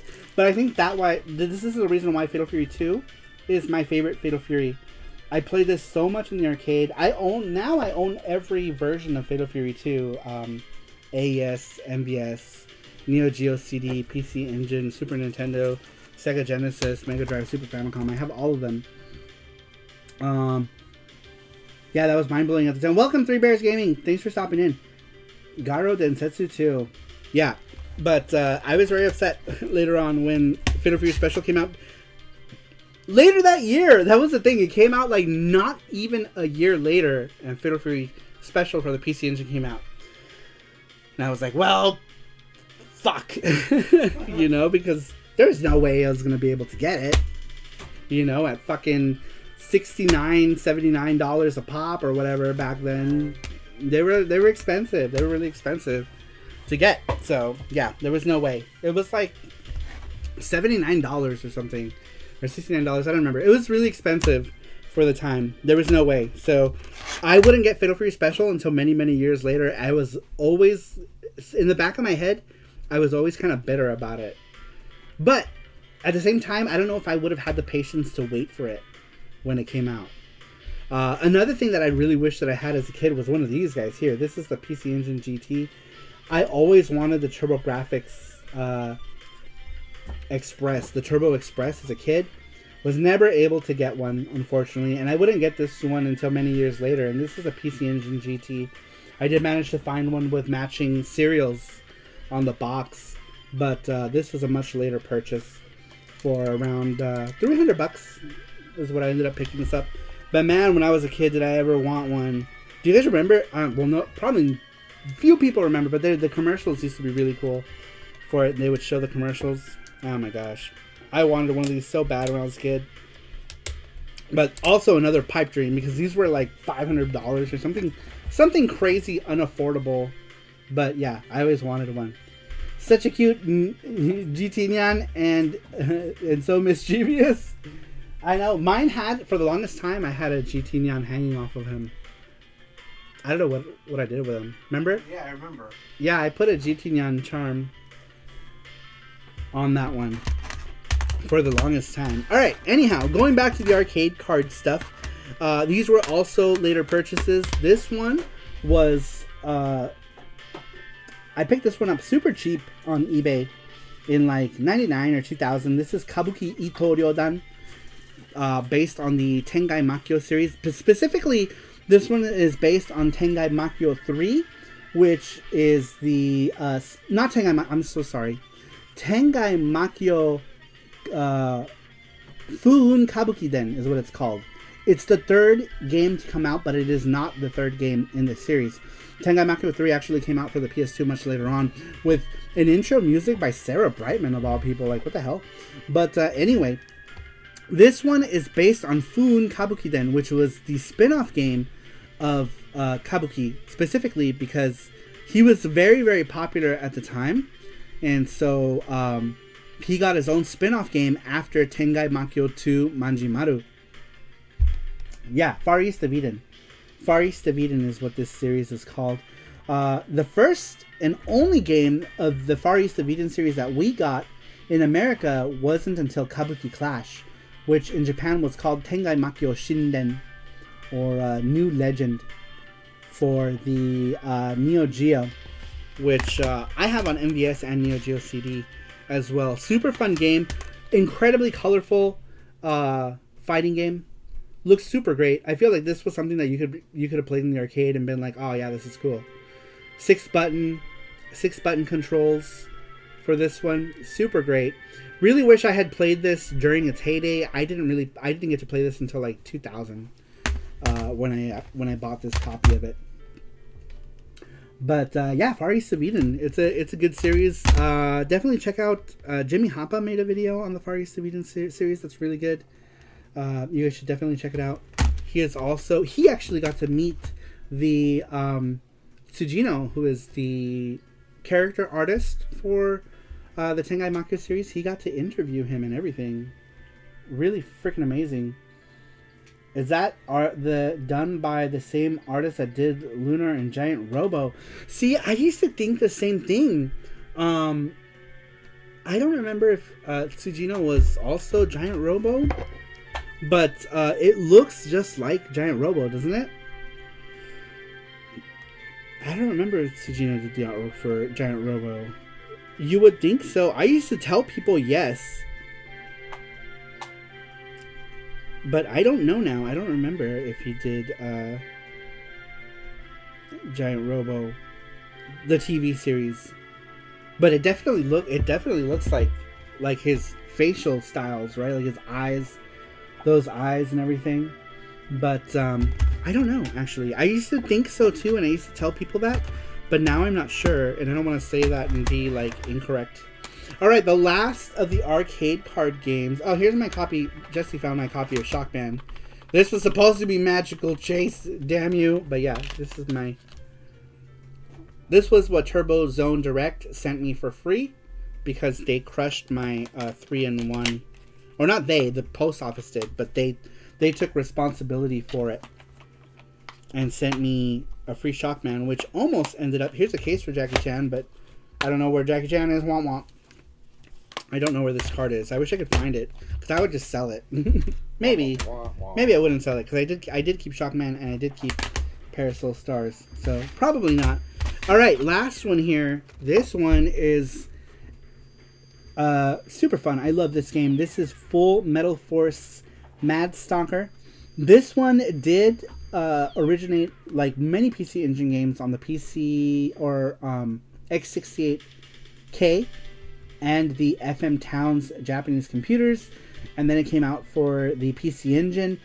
Recently, we got the unreleased Mega Drive version of Mad Stalker that came out as well, and there's also a PS1 version. PS1 version plays radically different. It plays on like a more open, like actually no, it plays similar, but it looks radically different, and it has more moves and stuff that you can do on the PS1 version. But I find that this version is the most interesting because it has full-on cutscenes. You get some character development with the pilots of these guys. You also get to use 2 other mecha that were originally only enemy characters in the original Mad Stalker game. So this is really the only version of Mad Stalker where you get 2 other pilots, 2 other mechas, along with the main mecha here, which is Hound Dog. He's the main police robot thing. This is very, very Pat Labor, but more serious police type of robot, whatever. And the added story to this one is just a bonus. Granted, it's all in Japanese, so unless you don't, if you know any Japanese, if you don't, it doesn't really matter. But it is an added bonus. I originally got this awesome game. Yeah, this game is great. I actually ran across 2 copies. I ended up selling my other copy to Crazy Cubano for like $40, and I think it goes for like crazy amounts now. But this was when I first met him. That first year, I was like, oh, I have another key. He's like, oh, I'm looking for that game. I was like, I have an extra copy, and I just sold it to him for $40. I think I didn't get it for much more than that, maybe $30 at the time. It was a fairly inexpensive arcade card game to get at the time, but I think now it goes for a lot more.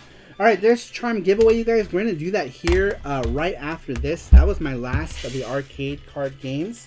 Of course, you guys know that I have crazy love for the PC Engine, so much so that it prompted me to want to make my own PC Engine games.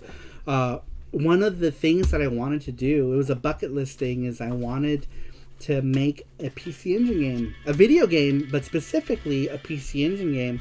And I got to do that when we put together, this is the original demo for, originally FX Unit Yuki was going to be called Henshin Engine, but I tried to trademark that, and someone had trademarked the word Henshin, and so he was like, oh, you know, blah blah blah. Like, he basically was saying that he wanted in on it because he trademarked the word Henshin. And I was like, yeah, fuck that. And I renamed it, and that's how FX Unit Yuki got called FX Unit Yuki, the Henshin Engine. But originally it was simply going to be called Henshin Engine. But we also found that that title, before we even decided to change it, was problematic because people thought we were creating a game engine, and they're like, oh, so your game engine's called Henshin Engine. That's cool. What can we make with it? Like, all kind of stuff. And then I was like, this title is problematic. So the whole trademark fiasco was kind of a blessing in disguise, and we ended up just changing it to FX Unit Yuki, and made it just one of those character namesake things. But this is the original demo that we had put together to take to MGC. I remember I printed these CDs myself on printable CDs at the time, and we took it to MGC. This is the MGC demo. Was this the original demo or was this the second demo? This is the original demo. Okay, Jesse says this is the original demo of it. And I think so too. Yeah, this is the original demo. I'm dumb. And we took it to MGC, to the Turbo Room. Everyone flipped out and was like, oh my god, no PC Engine game. So we decided to make this a reality. And thanks to David Rover, who programmed the game. He took my pixel art and made it move around. And Justin, who is Black Tiger, was the background artist for it as well, who was a background artist for Rover's other game, Mysterious. Actually, he was the primary artist too. He did all the artwork for Mysterious Song. Justin was the person who worked on the backgrounds of FX Unit Yuki, and for the Gods of Lightning stage, he designed all of the assets for that one.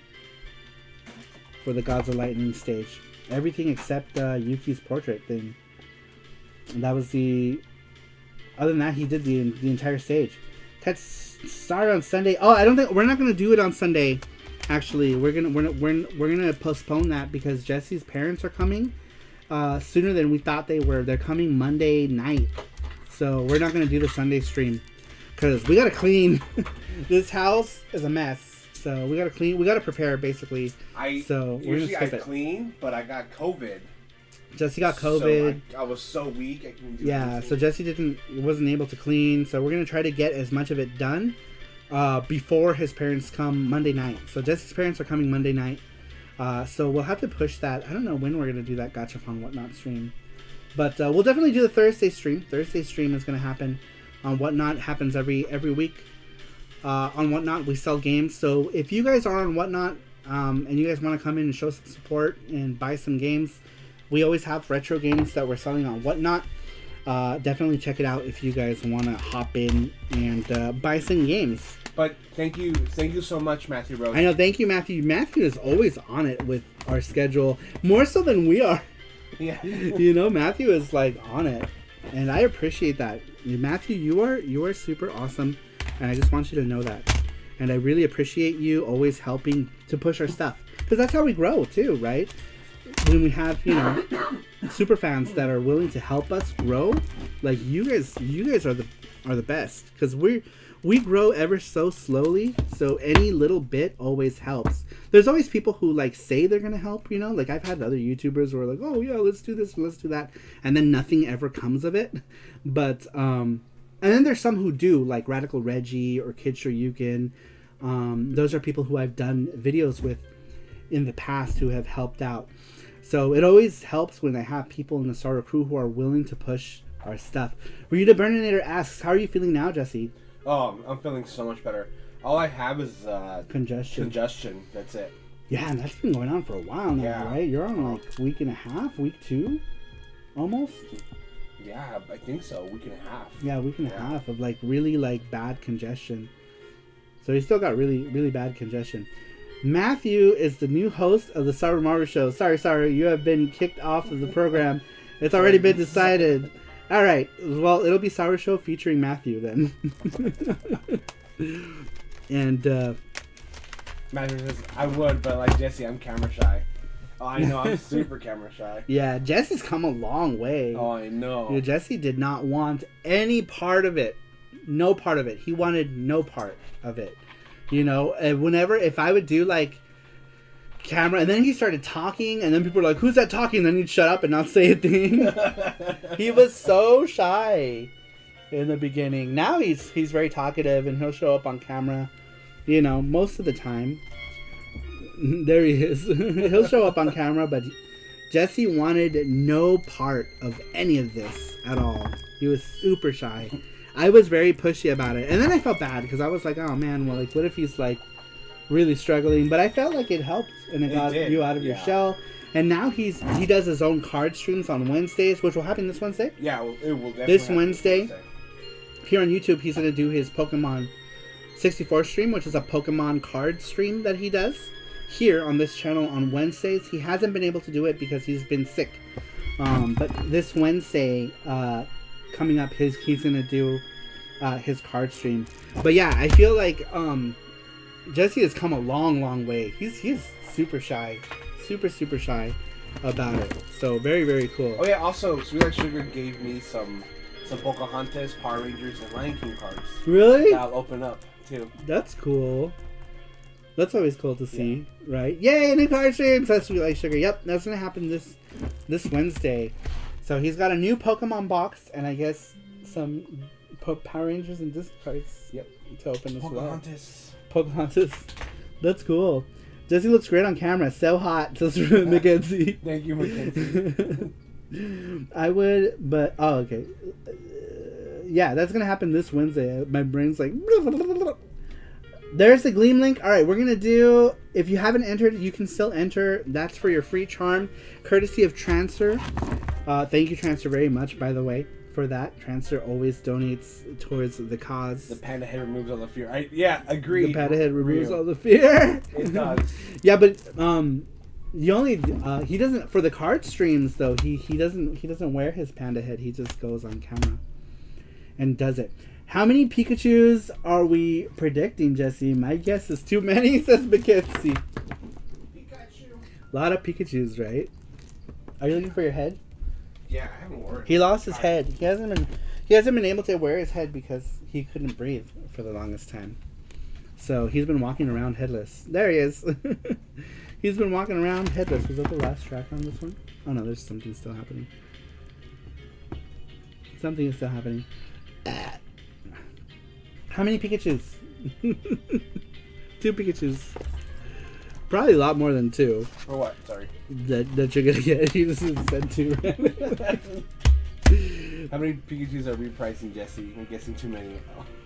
Yeah, probably way too many. All right, so let's go ahead and do the winner of the Gachapon. You guys can pick any Gachapon. Any Gachapon. What am I talking about? Not Gachapon. Oh, we're doing Gachapon also, right? What are we doing first? Gachapon or Charm? Or Charm. Or Charm. Oh, and then we still have the game, like the game giveaway too. I forget. We have all the giveaways. All the giveaways. All right, let's do the Charm first. All right, we're gonna do the Charm giveaway, courtesy of Transfer247, and you guys, whoever wins gets to pick whatever charm you guys want on SaruMar.com. You can just pick whatever charm, courtesy of Transfer. So a big thank you to Transfer for donating so that we can do giveaway. And we're also doing a Gachapon as well. Gachapon giveaway. If you're in the US, if you're outside of the US, you get to pick a magnet or a sticker or something like that. Something that's flat and won't cost us $20 to ship to you. Because shipping is poopy and expensive and I don't have a job. But if you're outside of the US and you do win the Gachapon, you get to pick one of these guys. We have all kind of them. We have these cool magnets, PC Engine magnets, Super Famicom magnet, Valis stickers, Koryun sticker. We have lots of stickers actually. But if you're elite. If you're elite, it doesn't matter because you guys get a box, so you guys get whatever. And elite people also get a chance to do the big box. You guys get to pick if you want to spin the wheel. Yeah. All right, we're gonna do the charm giveaway first. Here we go. Oh, the charm giveaway. Charm giveaway goes to Cerulean. You do have to be here though, because we only contact elite people. Yeah. Everyone else has to be here. So, Cerulean, are you here? Alexa, set a timer for 1 minute. All right. The timer is ticking. Cerulean, are you here to claim your charm prize? Cerulean. Cerulean. Chibi Sakura, so cute. So cute. I love drawing chibis. Cerulean. All right, when Alexa goes off, we're moving such shiny stickers. It's like Cerulean's always here, and then when he wins, he's not. I know Cerulean was here earlier. He's not elite, is he? No, he's Print Club. Print Club. Okay. Print Club. Tick tock. Tick tock. Because he did buy a charm today. Did he? Yeah.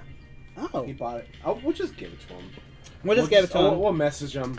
I didn't. He's always here. He's a good. Oh well, if he bought a charm, we could just ship it with that. Yeah. Mm-hmm. All right, he wins anyway. He wants anyway. We'll message him later. We'll message him. Normally, unless you're elite... Alexa, stop. Shut up, Alexa.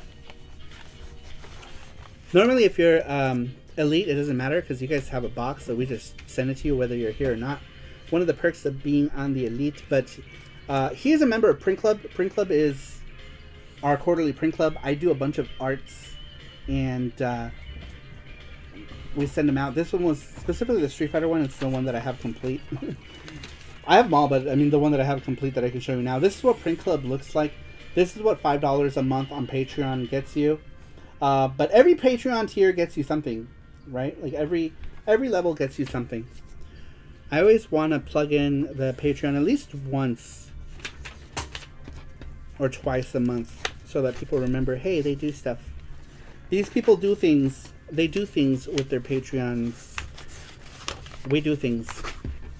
We provide love. But that also gets you a whole lot of other perks as well. All kind of perks. I want that Sakura Charm says Ryu the Burninator. I think those are still on SaruMario.com. Yeah. I think we have like four of them left. We haven't sold one of those in a while, so I don't imagine that we'll be selling out of them. We have four of those left. 4 left. Alright, so now we're doing... What are we doing? The game box giveaway, or... What else are we doing? Gachapon. Gachapon. Doi Doi. Yeah, we gotta do Gachapon. Gachapon. So...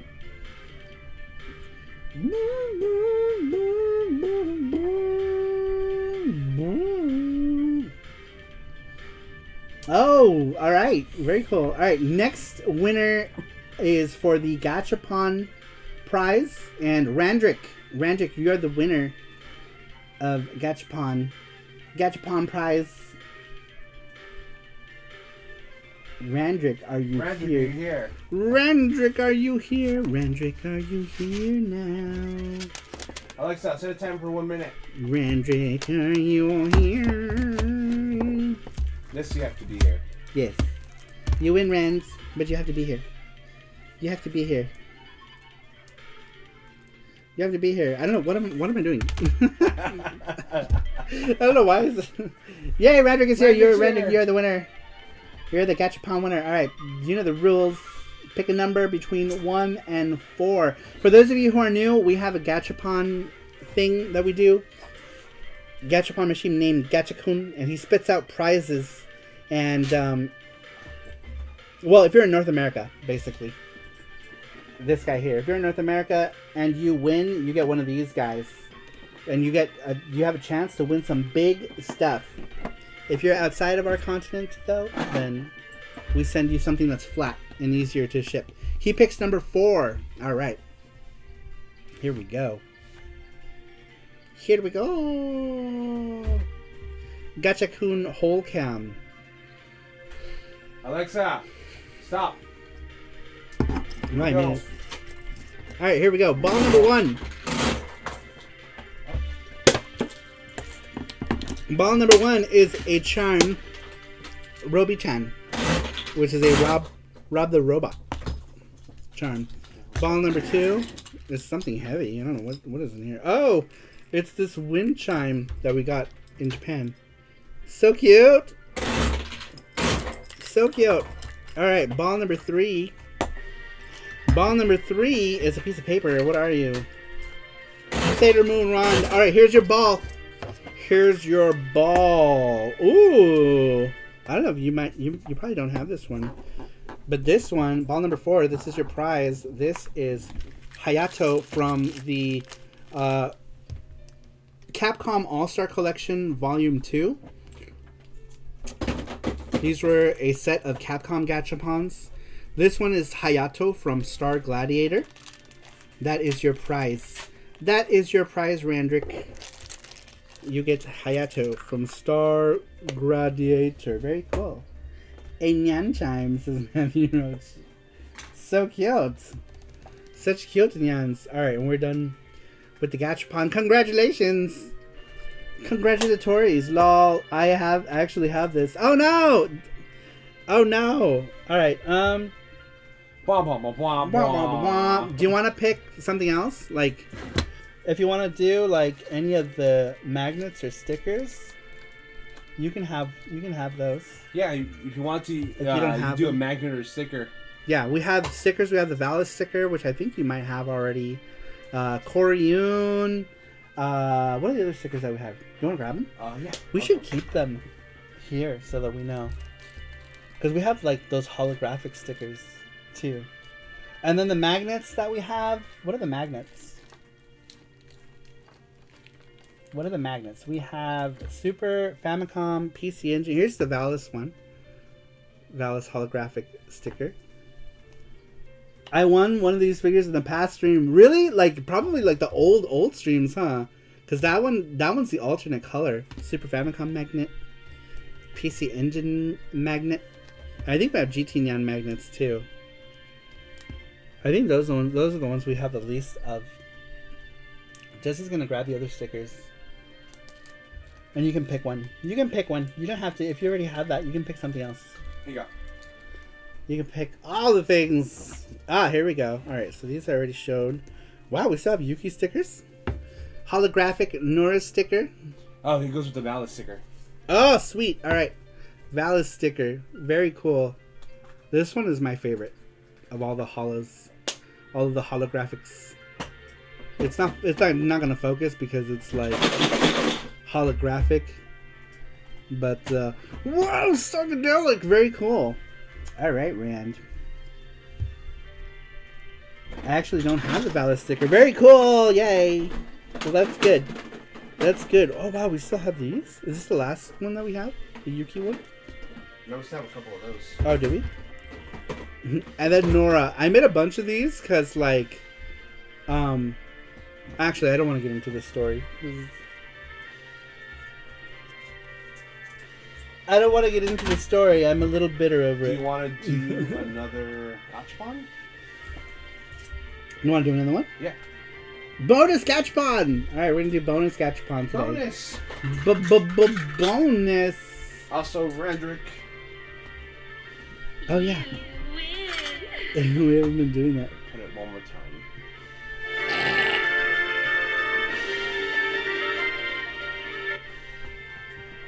You win! No Pikachu survived this stream. Very cool. Alright, we're going to do bonus Gachapon. If you've already entered, you need to do nothing else. You're already in the draw for it. So we're going to go ahead and do bonus Gachapon. Bonus.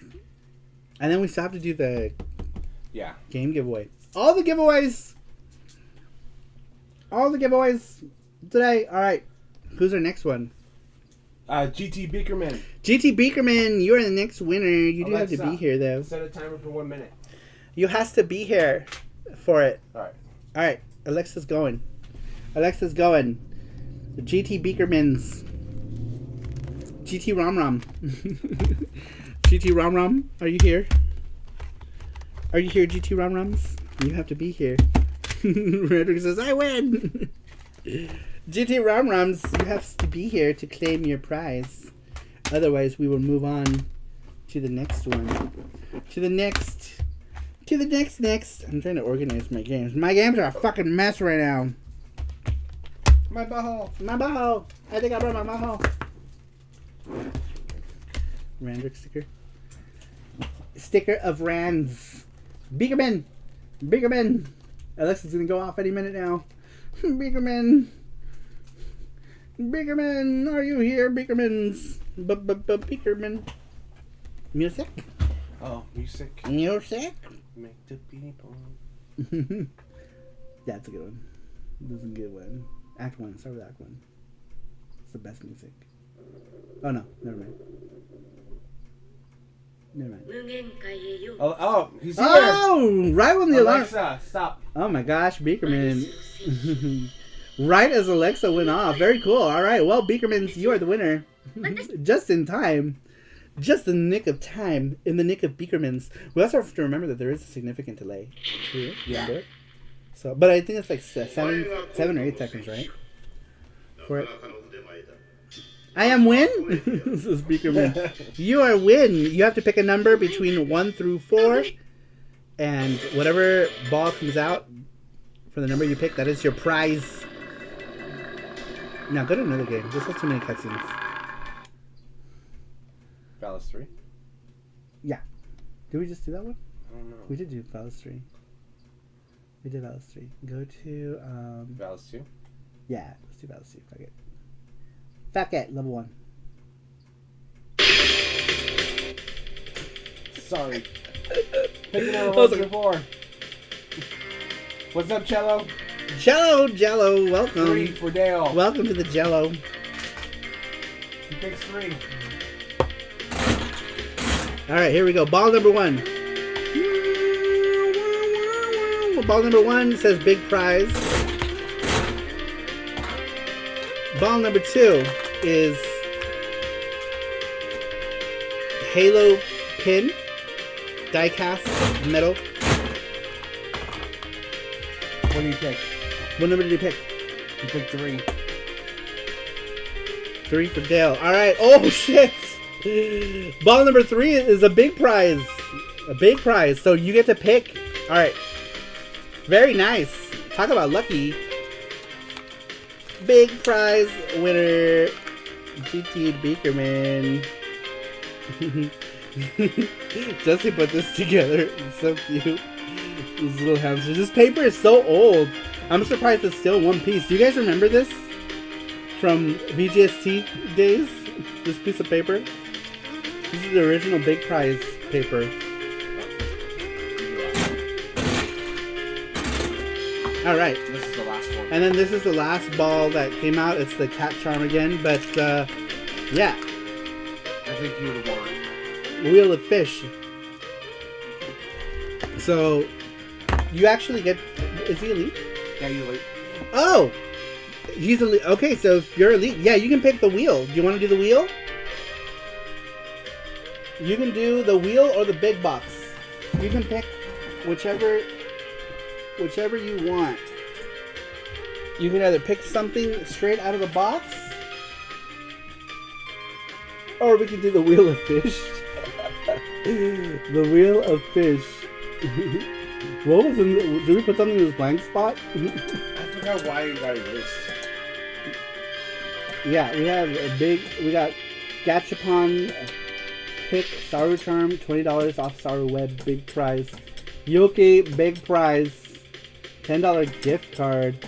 We should put another gift card here. At $20. Yeah, let's do $20 gift card. Let me put... He says box. Alright. Okay. But let's put some... Yeah. Just while we have it on our minds. Because then we won't do it.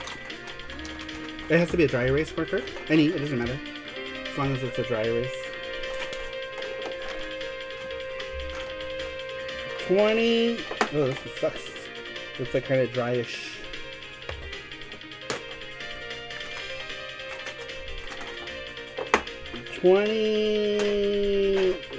Gift card. Congrats.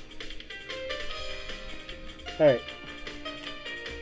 let's show them what's in the box.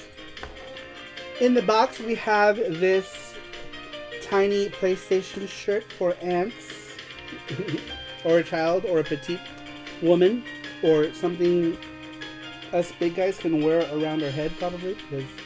And then we have another shirt for tiny people. Ninja Turtles. New shirt. And then we have these Sakura Wars. I don't know what these are. Figurines, I guess. We have a Super Mario watch with replaceable strap. If you want a Luigi instead, we have this Evangelion towel set and tampon case, or condom case, or paraphernalia case, whatever you want to put in there. It's up to you. Individual. And then we have these Mario cards. We have 5 different ones to choose from. These are die-cast Mario. We have one for Super Mario 3, Mario Kart, Mario 2. Basically all the Mario games. Super Dr. Mario Mario. World. These are all die-cast cards that you can pick from. We have this sweet-teeny chibi Belle from Bestiality in the... whatever. No, not Bestiality. Beauty and the Beast. We have this guy, Snape from Potterland. We have Ranma from our favorite cross-dressing anime. And that's it. And that's it. Those are all the prizes. You get to pick. We need to get some more stuff to put in there. Yeah, we do. I thought we had more stuff we were going to put in, remember? I don't know what it is. We'll have to go through stuff. That's all the stuff in the big box. Lots of stuff has been claimed from that one. I forgot about this. Oh yeah, there's a Mega Man. There's also this Mega Man thing Sorry, I tried to put it in as well. Mega Man, how about the one of the cars? Yeah. Alright, let me show you all the cars. We got one for Dr. Mario, which is a hearse, appropriately. We have one for Super Mario Brothers. That's a van. I like this one. This one's dope. Oh, that's cool. I just noticed the back has a star. We have one for Super Mario 2, which, I don't know, it's like a souped up van. And then we have one for Super Mario Kart, which is whatever the fuck this is. Dizzy Biggerman said, wait, what's the Mega Man thing? The Mega Man thing is like, they're like these like pixel things. It's got like a little diorama. They don't do anything. It's just like, it's a cool like display piece. You like Mega Man? It's a cool display piece. We had one that was Fireman, but someone claimed the other one. Someone claimed Fireman. And then there was this last one, Super Mario 3 with the Tanuki. That one's cute. It's like a bus. So cute! Can you show me the cards again? No! Just kidding. What's this? That's the cutscene audio. I'm scared. I know. The amazing dubbing. Alright, we got Super Mario Brothers 1. This one is a van. This one is probably my favorite. Is Super Mario 1. And then we have one for Super Mario 2. I don't know what the hell this is. Like a pimped out van. And then we got this one. This one's also really cool. I basically like the really square ones because you can really see the designs. Super Mario 3.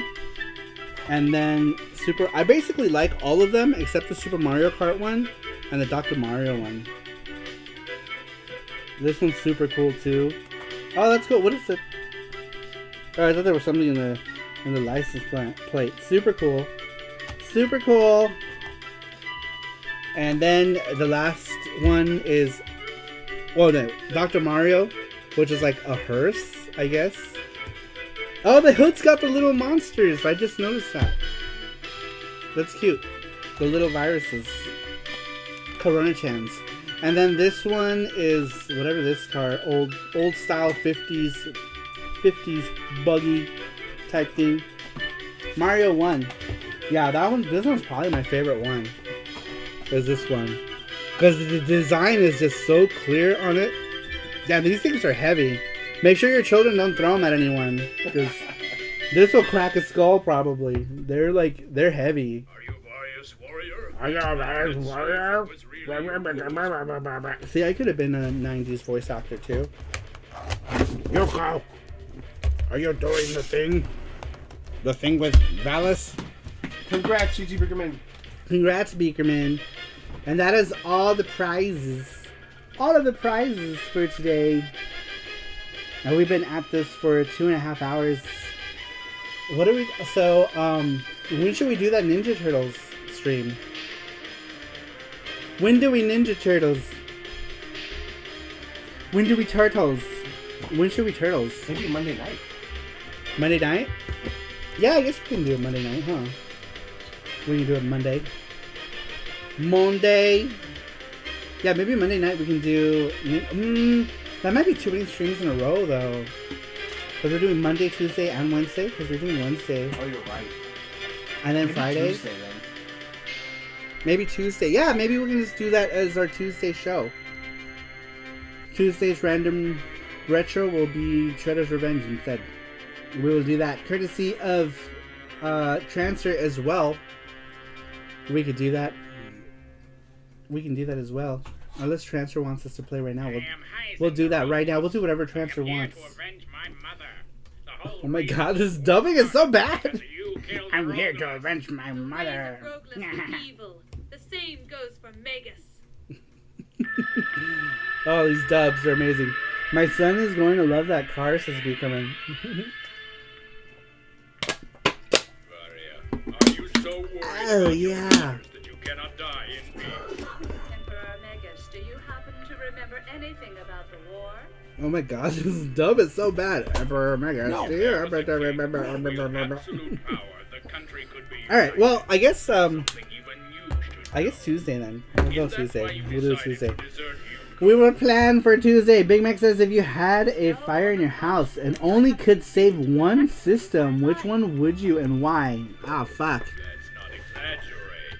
Oh my god, that's so hard. What a question. What a question. That would make a good weekly question. Maybe we can do that. Right? 5 items. No, you might be dead. Yep. I know, 5 items. Hold on, my house is burning. I need my PC engine. But I need this. Oh my god. I don't know. That's kind of scary to think, actually. I know. If I could only save one system, Polymega. if it were... That's hard, because for practicality, I would say Polymega, right? Because my library is on there.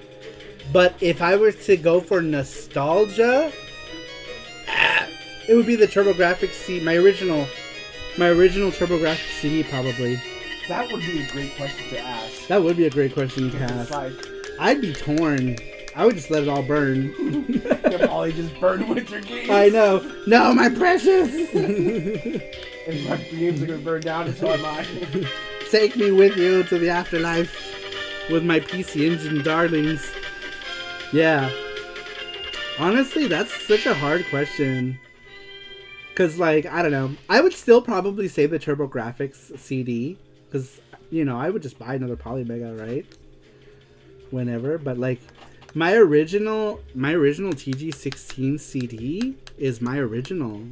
So I feel like it's, like, irreplaceable to me. Even though I guess I could buy another one, right? But it doesn't have, like, all the memories tied to it. So probably my TurboGrafx CD for the simple sake of nostalgia. Time to get gaming insurance. I have insurance that covers, like, damages and stuff with I think, who do we have it insured with? The personal effects. We have so many insurances, which I feel like it's so ridiculous. Because we have like the house insurance, and then we have another house insurance, because we have like one that covers the house and one that covers like the house systems, like pipes and shit, or my toilet. My modded Sega Nomad, says Cello. Oh man, I wish I had my Nomad. I sold my Nomad to my friend Fig, and he destroyed it. He destroyed it, and I sold it him for like $50 too. He was like, "Come on, sell it to me." I'm like, "I don't want to sell it. I don't need money. It was like, oh, but I want it." I'm like, "Fine."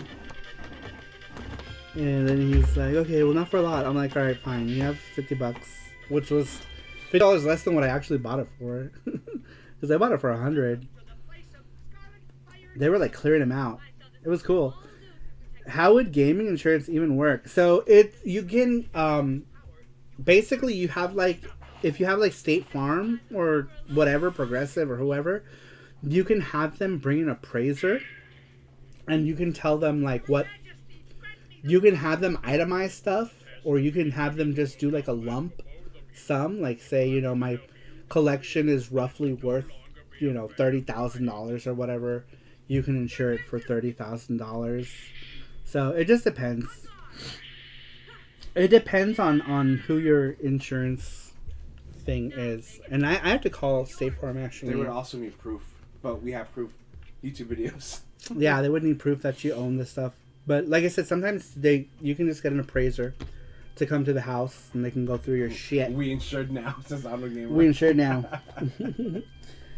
But yeah, you can get someone to appraise your shit for that stuff. For all your expensive shit. I'm gonna try to sell it all off before my house burns. I'm gonna try to sell it. I don't know. I'm getting to the point where like I feel like I might like sell my collections. I've been thinking about it because I want to do things. I want to go places, but going places costs money. So I'm thinking about it. I think the only collections I would keep is whatever fits in the shelf. These PC things, Neo Geo, Sega Saturn. But I might sell off all my PS1 stuff. I might sell off all my Super Famicom. I might sell off all my Saturn and Sega CD and Dreamcast. I've already started selling my Dreamcast stuff on Whatnot. So if you guys have gotten some of that stuff, my collection, I'm already selling my collection, my Dreamcast stuff on Whatnot. A bunch of my NES stuff. Basically a lot of stuff that I don't want to keep around anymore. I'm selling. Sell that PS Poo stuff. Yeah, I'm thinking about going through my PS1 games and selling those too.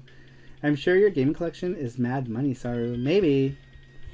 PS2. I sold a lot of my PS2 games already. I only kept like a handful of PS2 games. I've sold a bunch of mine already on Whatnot, actually. So if you guys follow me on Whatnot, some of you have got some really good deals too. Some really good deals. But if you guys are on Whatnot, you can just find me a Star Tomorrow. If you're not on Whatnot and you want to join, I have a link that'll get you $10. There's a Whatnot invite link. So if you're not on it and you want $10 to spend. Oh, you logged into it here? Or Safari? What are you doing? It's not logged in. Oh, okay. I don't want to do it while we're... Oh, are you in Chrome? Yeah, I think they have it on Chrome. But yeah, if you guys are not on Whatnot and you want $10 to spend, you can do it. I've been going on Thursdays. Basically, I'm trying to, because since I don't have like regular income anymore, and I want to do things, it's a good way to like fund stuff that I want to do, like go places. Right now I'm trying to save some money. So we bought tickets to go to Mexico way back when I was still employed. And we kind of have to go. And I'm going to go. Even if I don't have spending money, I'm going to go. I'll sit in the freaking hotel room with my thumb up my butt. But I'm going to go. Because we got the hotel room and... We got hotel and flights, but we have no spending money. We have no spending money.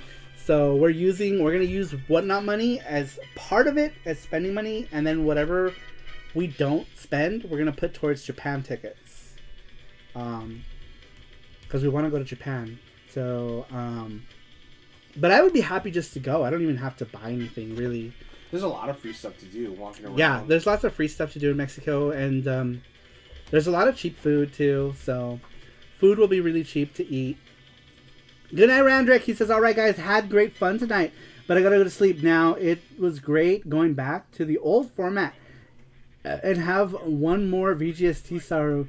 Good night, everyone. We'll continue to do these as well. We'll do them as video game show and tell. So we'll do more of them. Remember the weekly winner. Oh, the weekly winner.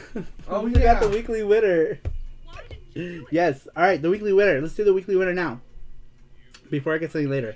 We'll talk a little more. We'll do the winner and get it out of the way right now, just so that we do it. These dubs are so freaking funny. I know. Oh my god! Surely you are not doing the thing that requires doing. That's my line. Doing the thing that requires doing. VGST is fun. Yeah, it's basically just me going through my collections before I sell it all off. Before we sell it all off. Remember, oh yeah, the weekly winner. But yeah, we're gonna make a couple trips this year. Hopefully we can do Japan. Hopefully we can do Japan. I'm gonna try not to spend too much when we go to Mexico because basically whatever left over, whatnot money is going to go towards Japan's. Right now, we're, like, all of our bills or stuff, we're paying that with. I saved up a little nest egg that'll keep us afloat for at least another 6 months before I have to panic. But for now, we want to do stuff. We want to do things. Would be cool to do an interactive VGST with people on Discord sometime. That's not a bad idea. That sounds a great idea. That would be cool. And just like patch everyone in. We could do that for sure. We can do that. We can definitely do that. But yeah, we're gonna do a bunch of stuff. Hopefully Japan. We're gonna try to do Japan when we can freely go. We don't want to go like with a chaperone. Hey, how are you? Hey guys, how are you? Welcome, Rumble Rick. We're doing good. We're just winding down from our stream here. Winding down for the night. We gotta pick our weekly winner. All right, who's our weekly winner? The weekly winner is Matthew Roach. Matthew, you are the winner. You are the winner of the game giveaway. And his action was visit Grub and Game on YouTube. We should just remove that. Yeah. I think we should just delete the channel since we're just putting on Sarumaro anyway. And we already have like a travel section. So I think I'm just going to make it food. I'm going to change it to food and travel. Right? Yeah. We can do that. Food and travel. Sounds good. And we can put our Japan vlogs. We have like 4 Japan. Actually, we have a shit ton of Japan vlogs. But we compacted them into like just 2 videos. So we have like 1 video for 2018 Japan vlogs and then 1 video for 2019 Japan vlogs. And then we have like Hawaii vlog and Australia vlog.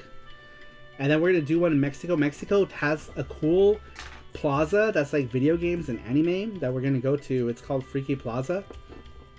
And I don't think we can go live from there because we have to get permission. We have to go to like their thing and get like a badge, a special badge, because they don't want people recording.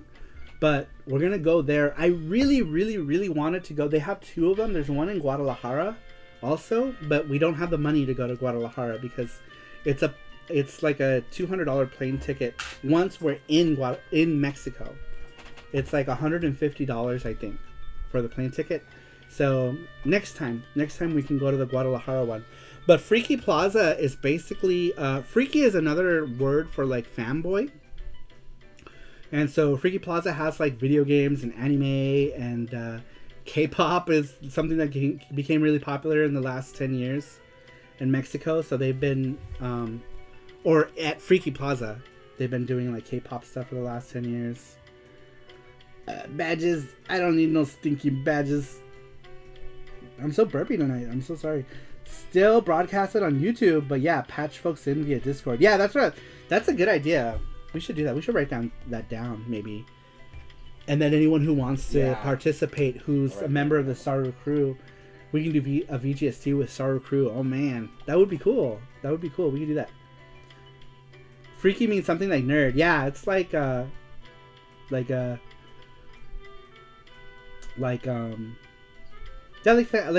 right? Like fanboy, nerd. I guess like the Spanish word for otaku would be freaky. But yeah, they have these 2 places.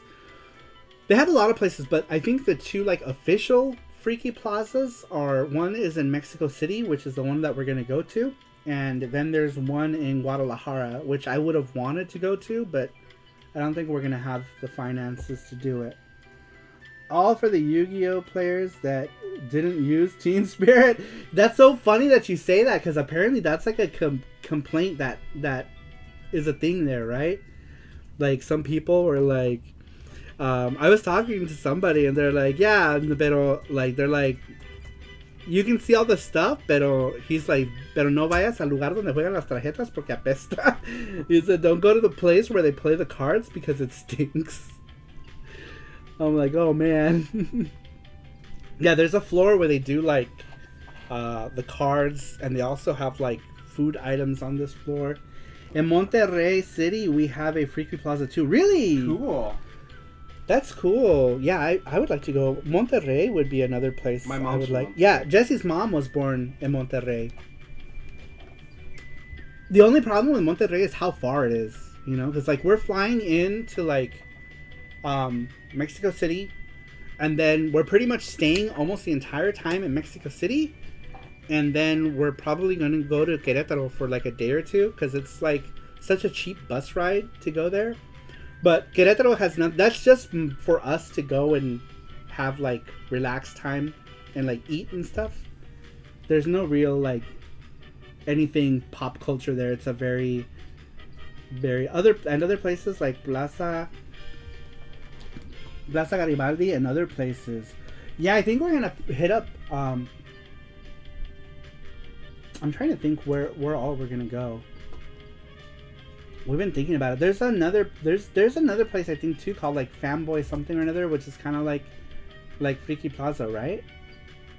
I forget what it's called. I think it's called like Fanboy something, and I don't remember where it's at. I'm not sure. I do not know. But yeah, maybe. Definitely though, we will go to Freaky Plaza in Mexico City.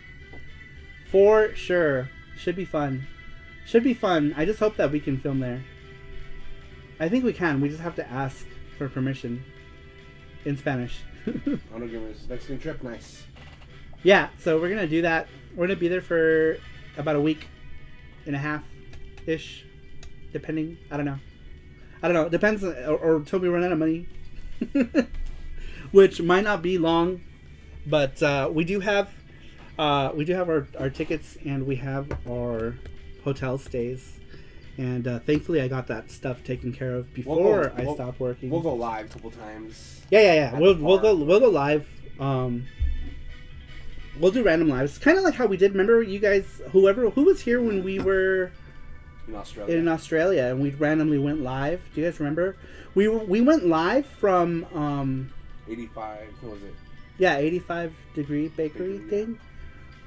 We went there because when I used to live in Australia, there used to be a bunch of game stores and like anime stores there that I used to love going to. Sadly, when we went back, they were gone. None of that stuff was there. It was all gone. They didn't have anything, huh? There was like no video game stuff. We couldn't find any video game stuff in Australia. It kind of sucked. Like there was no retro game stuff to go look at. It was kind of lame, actually. I was kind of sad. But I love Australia though. I love it. The trip was awesome. We had an awesome trip. But I was sad that we couldn't find. I was hoping to find like some of those stores. And what is it called? Patty's Plaza? Market Street? It's called a bunch of names. That place across the street from Chinatown. Remember where the hula hooping clown? Yeah. Which someone put, I guess, on Tenor, like GIF, the GIF thing. We took a video of, there was randomly like a hula hooping clown. We're like, what in the hell? What is that? We're all scared. And then that GIF ended up on the internet with the hula hooping clown. It was fun. But yeah, I was sad that there was no like retro stuff. There are retro shops, but they're like far off. Like someone was like saying, "Oh yeah, there's a cool retro shop in Perth." It's like, the fuck? Like how the hell are we gonna get to Perth? So, and we were only there for like a week. We were there for what? No, like a week and a half. Yeah, but it rained so much, dude. It was pissing down so hard. So hard. We're like, what? Yeah, so we didn't really get to do a whole lot outside because like almost the whole time it was just pissing down.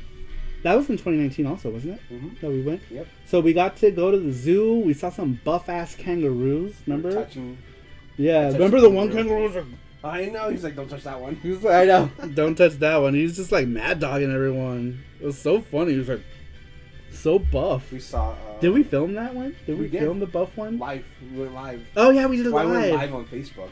That's right. Oh, was it Facebook? On Facebook, yeah. Oh, okay. Was that after we did the YouTube live? Yeah, it was after. We did a YouTube live from there too. I think episode 61 of VGST or something like that was Australia when we were still calling it VGST. But yeah, it was cool. So yeah, next it's been so long. I have fun when we do those like travel vlog things. It's a lot of fun. I miss doing them. I really miss doing them. So it'll be nice to be able to do. We haven't gone anywhere since our last vlogs. We haven't even left the state. So what you guys saw here was what we last did, and that was Japan. Japan was the last time we ever left the state. Right? Yeah. Damn, that's crazy. We haven't left the state since then, which is crazy. So it'll be cool to finally do some more travel vlogs, and Mexico should be fun. Mexico should be a lot of fun. I've been looking forward to it so much, dude. I've been talking about it since like, I don't know, a year now. Jesse's probably sick and tired of it. I've seen so many videos of places I want to see or places I want to eat. And Jesse will come in. I'm watching my Mexico videos. Australia blog. Thank you, Matthew. I appreciate that. Yeah, there's the Australia travel vlog. I need to make a travel playlist, and then we can just put them all in the playlist. Yeah. I keep forgetting. I'm so bad about that. Because we have a lot of travel videos that we'll do, and usually it's like travel, and we'll like eat something, you know, or the Japan ones obviously are the most fun, right? Because it's something that interests the channel big time. But yeah, it's fun. We try to do, anytime we go somewhere, we'll try to do like some sort of game related thing, because that's really like the main focus of this channel is like, we try to tie it into games somehow, right? Like grubbing game, we try to tie in food and video games. So we try to tie it in. Rumble Rick says, se van a divertir en México. ¿Usted vive en México ahorita? ¿A este momento? What is that? The Sydney vlog? Yeah. That street. What is it? Patty's Market, right? Is that what it's called? Market City. See, it's like 3 different names because it's like when you go outside. Oh, there's the clown. You should timestamp that. Go. It's so terrifying. Yeah, timestamp that. Like right there. That's perfect. Yeah. There it is. Let me go back. And we were talking, remember? We were talking. Yeah. Like, what the hell is that? It was so good.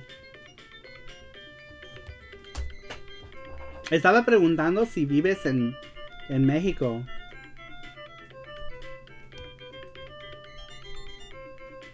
Oh, it just went to the beginning? Weird. That's weird.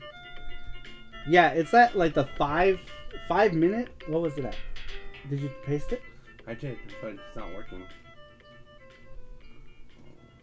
I know where it is. It's right here. Yeah, go to we're like talking. Yeah, a little bit before that. It was at 5 minutes and 34 seconds. Oh, yeah, right there. See, share. That's funny because you're already looking. There it is. Oh, there it is. Okay. You're already looking in that. Yeah, because I got scared. Sí, en norte de México, Monterrey. Right here. This is it, right here. Ya ha ido a la Ciudad de México. Says Rumble Rick. Un día quisiera visitar See, it didn't work. Monterrey. That's weird, but it's at the 5 minute something mark. Maybe it doesn't like it on Safari or something. Yeah. It's so funny because you're like already looking. I'm like talking, and then I see something at the corner of my eye. Like, what the hell is going on over there? Oh, it's so funny. We are now in front of, where are we? Market City, right there. Market City is just a mall here in Chinatown. What's that? There is a creepy ass hula hooping clown, and he hasn't stopped. He's looking straight here. Oh my god, I'm so scared. Alright. I feel like he's gonna curse us, so we're not gonna look at him anymore. But in any case, we're just gonna go. That was so weird, right? Because I saw it, I was like, why is he looking over here? I'm flipping out. Oh man, that was so funny. Hilarious. Let's see. Pero llévense sus desarmadores para comprobar que las clases sean verdaderas. Las placas. Llévense sus ¿Cómo? Desarmadores, screwdrivers. Ajá. For what? So the games. Oh, para asegurar que los juegos son de verdad cuando compramos juegos. Eso es un problema en México. Que, ¿cómo se dicen? Los juegos son piratería. Piratería. Dile no a la piratería. Right? I guess that's a problem. Yeah. Entonces tenemos que ver. Tenemos que ver. Siempre me encanta cuando gente que habla español entra al canal. Casi nunca pasa. Pero solo tenemos una otra persona. ¿Quién es? Shangri-La. Shangri-La, que es de Chile. Es la única otra persona que viene al canal que habla español. Pero casi... No tenemos muchos que visitan el canal que hablan español. Pero para mí me gusta que cuando vengan, porque puedo practicar más mi español. Porque mi español no es muy bueno. Inglés era mi primer idioma. Entonces, siento que tengo... ¿Cómo se dice? How do you say struggle? Lucho con Luchar. Algunos, no todos. Hay tipos muy listos que quieren vender juegos viejos con placas falsas. Ya me imagino que esa será una problema. Tenemos el desarmador específica para los ¿cómo se dice? Screws. Tornillos. Los tornillos de seguridad. Pues vengo más seguido entonces, dice Inubas. Inubas, I didn't even know. Batalla. Sí. Batallo con hablar el español, pero más porque casi nunca lo practico. Quisiera practicarlo más. Yo aprendí el español con amigos mexicanos. Yo no soy de México, pero me creé con mucha gente que hablaba el español. Bueno, en Los Ángeles casi todo el mundo hablaba el español estilo como los mexicanos, pues, como hablan los mexicanos. Y Él es argentino. Sí, mi mamá y mi papá son argentinos. Yo no sé nada de Argentina. No sé nada más que comen un chingo de carne. Y que para ellos hablo un español muy feo. Porque ya me han dicho varias veces en ese acento argentino: oye, pero ¿por qué hablas en ese español tan feo? And I'm like, porque mi mamá y mi papá no me enseñaron el español. Me dio risa que un tipo que intentó venderme un Conker's Bad Fur Day a $300 no ni mint status, pero la placa era falsa. Ay, no mames. Me gustan las empanadas argentinas. A mí también. Pero nunca he ido a Argentina. No sé si voy a ir porque el boleto para ir a Argentina es carísimo. Carísimo. Quisiera ver de dónde vinieron mi mamá y mi papá, pero la verdad ellos como que les vale. Que ellos se mudaron aquí cuando mi hermano nació. Meses después que mi hermano nació. Mi hermano nació en Argentina. Mi hermano mayor, pero él no habla nada de español, no lo habla para nada, porque nosotros no aprendimos español. La única razón que yo sé español es porque mi mamá y mi papá se divorciaron cuando tenía como 4 años. Mi mamá y mi papá se separaron y mi papá se quedó aquí. Yo vivo ahorita en Las Vegas y mi papá y mi hermano se quedaron aquí en Las Vegas y yo y mi mamá nos mudamos a Los Ángeles. Entonces aprendí el español en la escuela, porque llegué a ir a la escuela y no hablaba español y todos me miraron y este güey qué pedo que no habla español, y se burlaban y todo. Entonces de volada tenía que aprender el español. Y en esa edad, a los 5 años, de los 5 a los 7 años, creo que ya a los 7 años ya estaba más cómodo con el español. Pero igual es difícil porque pues casi todo el mundo habla inglés en la escuela. Y solo era muy pocas veces que tenía que hablar el español con amigos. Pero no me gusta decir que soy de Argentina. No me gusta que la gente sepa. Porque esperan que yo hable como la gente de Argentina y no puedo. No es posible. Porque no lo sé. No lo sé y no... sé que dicen que show y que esto, que otro, pero además de eso no... Pollo y que silla y que esas madres, pero no lo sé. Tengo el ¿cómo se dice? Como hablan, pues como aprendí con la gente mexicana, así lo habla. Te llamaré pibe. Sí, dicen pibe y nene y nena y todo eso, pero no lo hablo muy bien. Vos equals to usted. Ajá, ellos dicen vos y usan un chingo de palabras que son diferentes, como los mexicanos dicen, yo digo que un chingo y todo eso, que esas palabras no existen para ellos. No sé si entienden. Entonces me da mucha pena. Sí. Por eso mejor no me gusta decir que mi descendencia es argentina. Prefiero no decirlo. La mayoría de veces porque no lo hablo. Pues para ellos hablo el español feo. Entonces, oye, al menos hay comunidad hispana para que pueda aprender. En Japón, por más que trate, mi hijo no agarra el idioma por falta de utilidad para él. Me imagino que será súper difícil, ¿verdad? Porque no me imagino que hay mucha gente que habla español en Japón.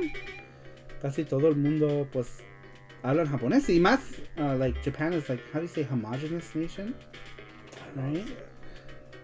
I don't know those words. Pero como, pues, Japón, y hasta en Japón no hay muchos lugares que hablan en inglés, let alone en algún otro idioma. Muy pocos lugares hablaban en inglés, entonces yo tenía que practicar con mucho japonés que hablo, porque el japonés que hablo es peor que mi español. Mi español es mejor que mi japonés. Mi japonés es bien básico. Sé preguntar, puedo leer no tengo problema leer, y puedo leer casi, no sé, como 500 kanji o más, por ahí. Pero también batallo por hablar en japonés también. Pero puedo hablar lo básico y puedo preguntar por cosas, precios, cosas así. Si gente me pregunta de dónde soy, puedo decir yo nací en bla bla bla. Pero bien básico.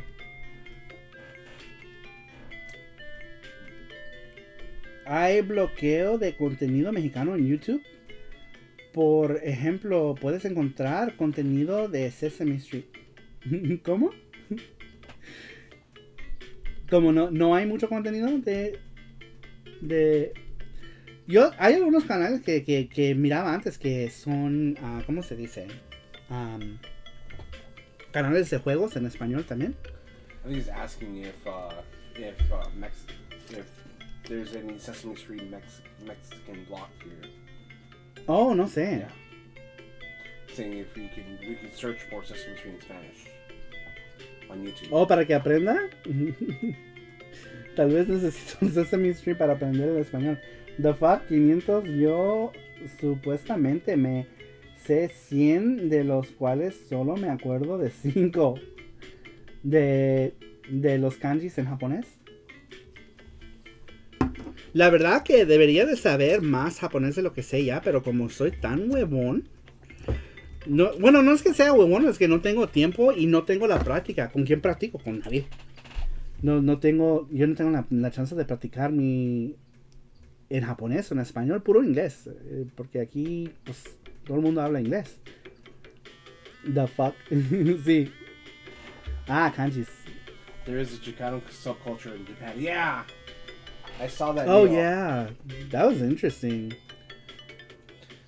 Right? Chicano. I forgot what it's called. I showed it to my dad. He's like, "Oh, this is so cool." There's like that whole like the Japanese cholo thing in Los Angeles.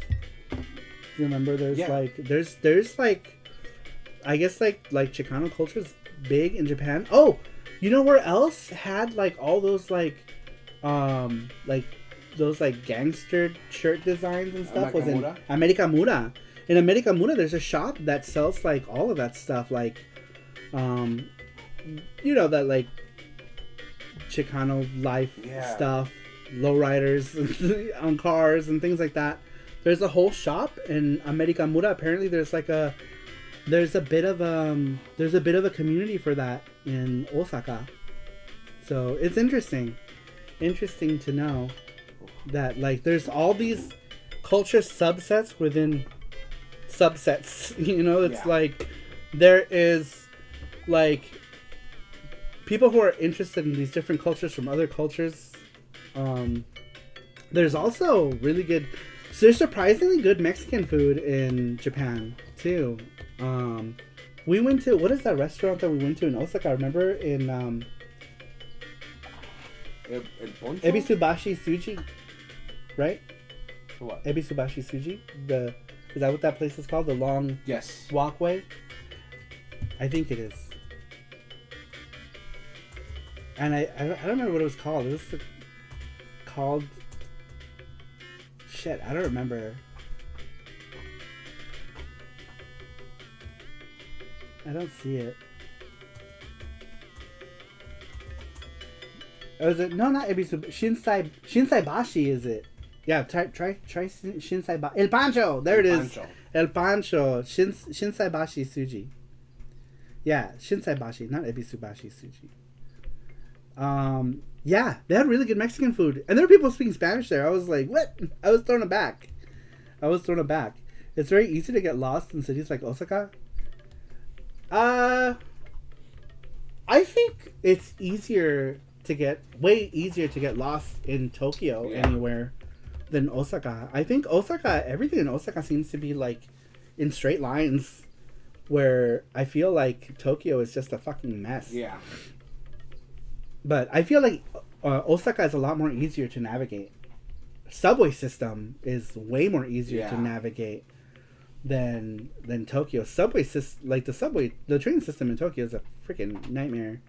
And I guess like maybe locals can deal with it, but I always get like this overwhelming sense of anxiety when trying to like, unless it's like on the main like Yamanote line, you know, because that just goes around in a circle.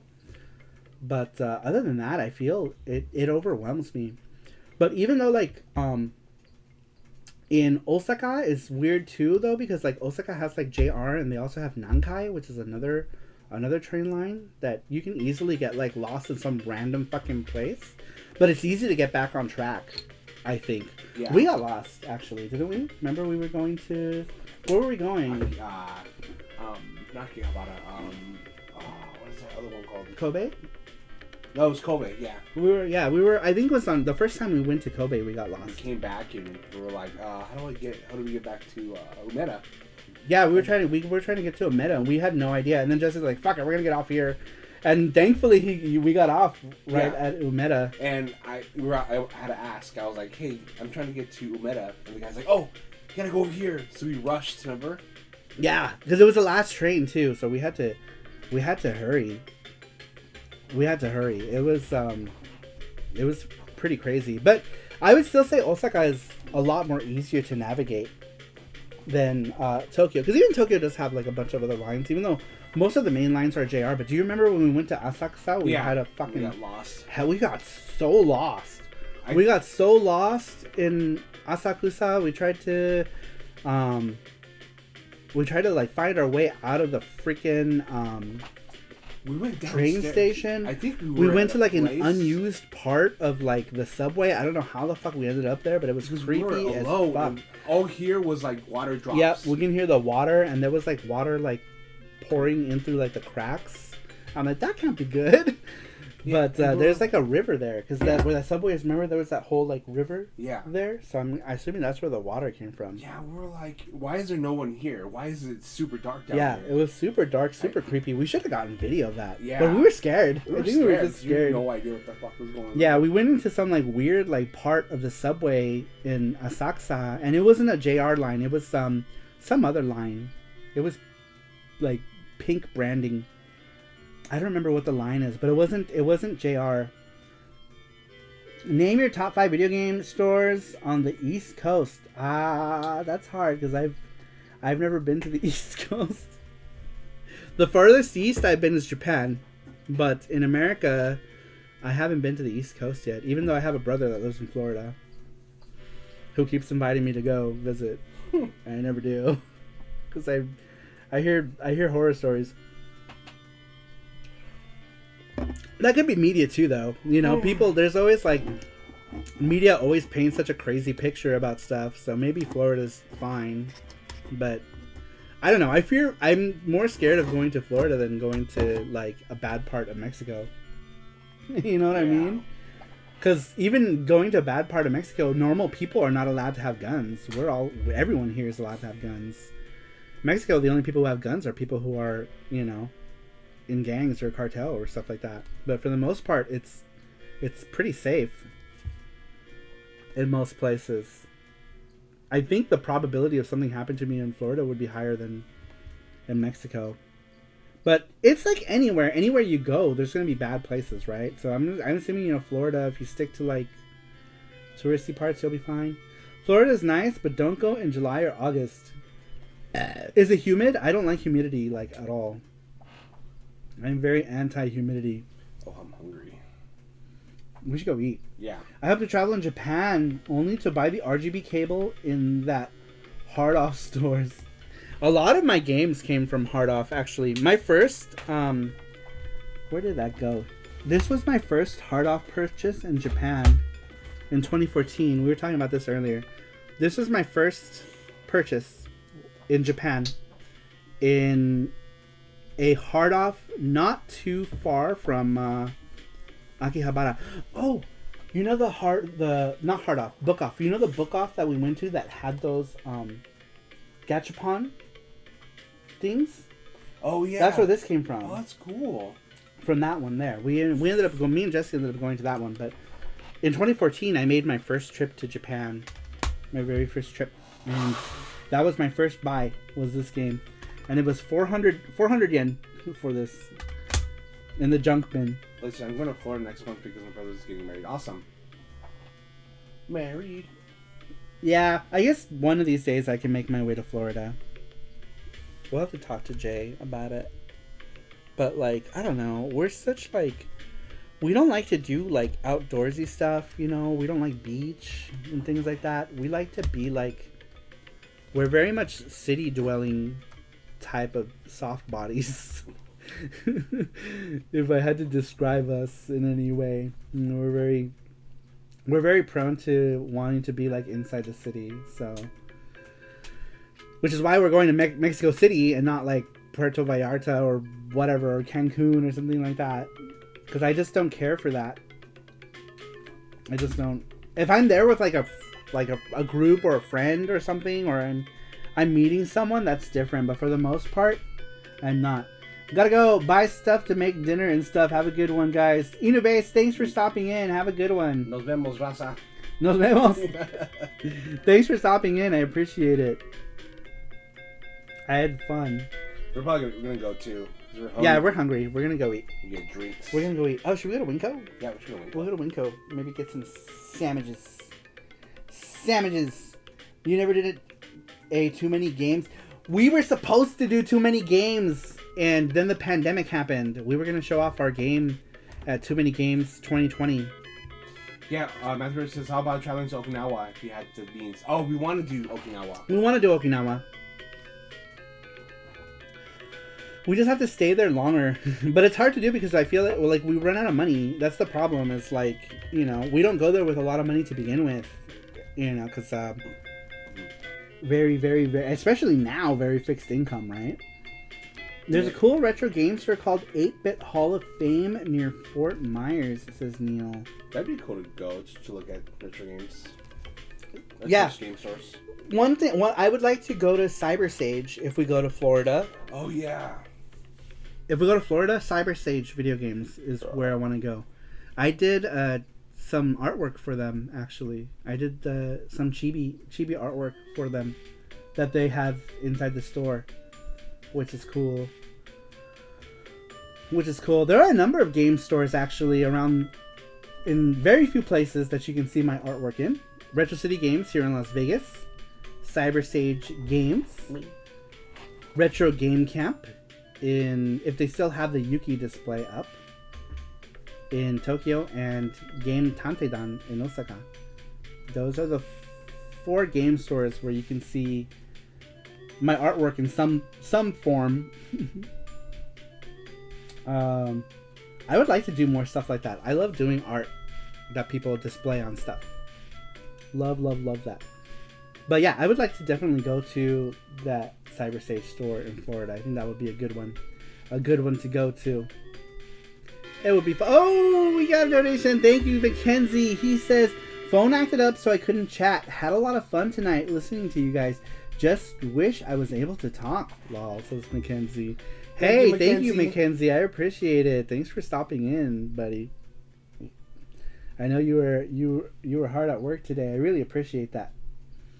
Rumble Rick says, and in the stores, make him find the GunCon 2 and some games for that stuff. Yeah, we so we have a Patreon, right? We do like a game hunt, and somebody asked for a GunCon.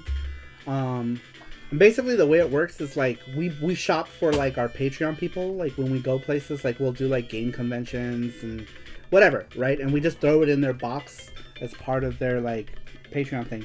And one of the things that we got was a GunCon, and I think like Point Blank or some other stuff, Time Crisis, and things like that. So yeah, that stuff is easy to find in Japan, like that kind of stuff. It's hard to find here, but in Japan you can find it in abundance in a lot of places. Things that are like hard to find, like the Sega Saturn VCD card is another thing that's hard to find here. In Japan, lots of places you can easily just grab them on the cheap. Thank you, Matthew Roach. You linked the SaruPro and join the SaruPro Discord. Oh, Matthew, you are awesome. Thank you so much, sir, for linking that. Hunting for games in the wild, Saru? What type of gun do you use? I just use my Sega Minister. Wow, other recent travel to Japan. Yeah, Japan is great. Japan is also, if you can go there on the cheap, it's attainable, I think. Like, a lot of people think you need like thousands of dollars to go to Japan, and while you do need money to go to Japan, you can do things really, really cheap. Like when we go to Japan, we do everything super cheap. Like we try to find the cheapest plane tickets. We try to find the cheapest Airbnbs. We eat the cheapest food. Like we eat convenience store food like all the time, or street food. You know, like we'll get street food at like Famima. Yeah, like Famima for convenience store food, or we'll go to like marketplaces. Marketplaces are a good place for cheap food. In Osaka, there's a place called Kuromon, which is a marketplace, and we got all kinds of good food there for cheap. 50 yen dorayaki, 50 yen menchikatsu, 100 yen karaage, just really cheap food. You can get like they make like the sushi things for like 500 yen. You get like this big tray of like sushi. It's so cheap. We got remember those 150 yen for those like pork flame broiled pork belly skewers for 150 yen, and they flame it, like they flame broil the pork. It's so good. So you can do Japan on a budget. You can really do, especially if you just stick to one place. You can do it on a budget. Like we always go and we stay in Kansai almost, I would say more than half of our trips, right? Yep. There's always a trip where we'll go to Tokyo. The last 2 trips we were on a budget, so we just stayed in Kansai. And Kansai has a lot too. There's Kyoto, there's Nara, there's Kobe, and there's Osaka in that whole region. All big cities with lots of cheap, fun stuff to do. And we used to get like $650 plane tickets, right? So it just depends on where you're flying. It really, really helps to be close to an international airport. We rented a car for like $50 and we drove it from here to California to save like $400 a ticket, because our tickets here were $1,000 something, like $1,100 from here. So we rented a car and we drove the car from here to Los Angeles dropped the car off and hopped on our planes there. There were $650 tickets if we went from LAX. So it helps to be close to LAX. Face says, quiero ir a Corea, China y Japón. I'd like to go to Korea sometime, maybe. I don't know. Who knows? Mine says, and eat cheap food so you can spend it on most of your budget on games. Yeah. And there's always plenty of vending machines to get food from. Yeah. Yeah, there's a lot of vending. We didn't get any vending machine food, I think, except for... Remember we got in Osaka Station? We got some vending... They had vending machine food. What did we get? I think we got... It was kind of weird. Yeah, it was kind of weird.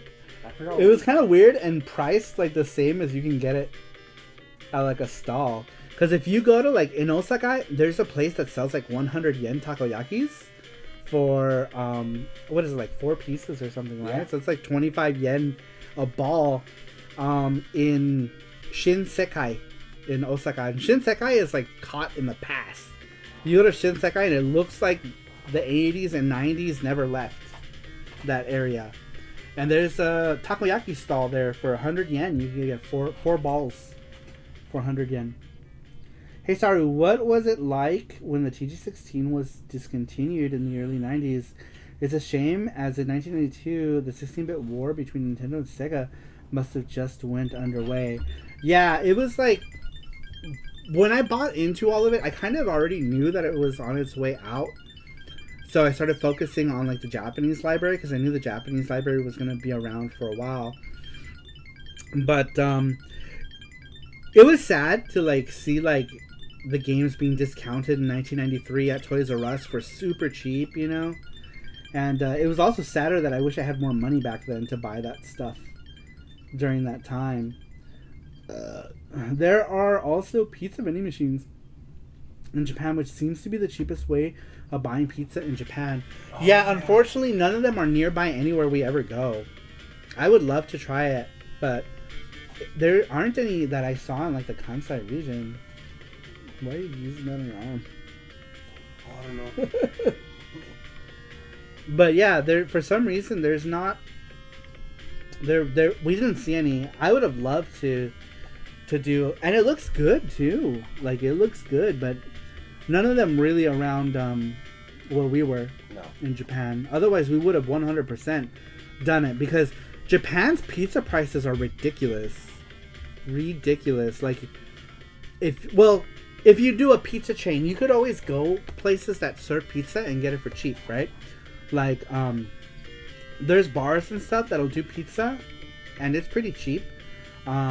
We went to that place with Jim. Remember, they were doing those margarita pizzas, and they were like 500, 600 yen for like little margarita pizzas, and they were delicious. Yeah, but says from what I can tell, buying pizza in restaurants in Japan is expensive. Yeah, like Domino's or Pizza Hut. Domino's, like Pizza Hut, $60. Pizzara is another, like the other big chain. They're all really expensive, really expensive. But you can go to like some restaurants that have like pizza that are not like a chain, you know, like a bar or something like that, that you can buy that stuff, and it's pretty reasonable. It's only expensive if you try to buy it from like one of those places. I could be wrong, but didn't the PC Engine still continue to get games even after Sega Saturn was discontinued? The last official PC Engine game came out in 1999, and it was Dead of the Brain 1 and 2 for the PC Engine. That came out in 1999. That was the last official PC Engine game to be released. Is that game expensive? Yes. Yeah. The last games were Renny Blaster, Mado Monogatari, Sapphire. No, not Sapphire. Sapphire actually came out in like 95, 94, 95. Mado Monogatari and Renny Blaster and Dead of the Brain. Those were games that came out like way, way later in the PC Engine's lifespan. But yeah, 1999, isn't that crazy? Pretty much like when Dreamcast was still a thing, PC Engine games were still being released. 1994 is when PC Engine console was discontinued, I believe. Yeah, and they kept making games for it. But anyway, I think we're gonna go ahead and end it here. Jesse's hungry. He's making noises. We have to feed him, and or he'll explode. And we don't want him to explode. Damn, 1999, and I think PC Engine was released in 1987. 12 years. Gotta give it to the little guy. Yeah, for reals. The PC Engine was really the little engine that could. Literally. Great stream as always. Thank you, Matthew. Toot toot. All right, you guys. Thanks everyone for stopping in. I really appreciate it. We'll be back here Wednesday on YouTube, Tuesday on YouTube. We'll probably do Shredder's Revenge on Tuesday. So make sure to stop by my Twitter. For those of you who are new, if you want to link it, can you grab the Twitter link really quick? So that people can watch our game streams on the Twitters. On the Twitters. Why am I saying Twitter? Twitch. Not Twitter. There it is. Twitch. There it is. Thank you for the night stream, says the Rumble Rick. Gracias por venir. Lo agradezco. Ojalá puedas venir a charlear otra vez.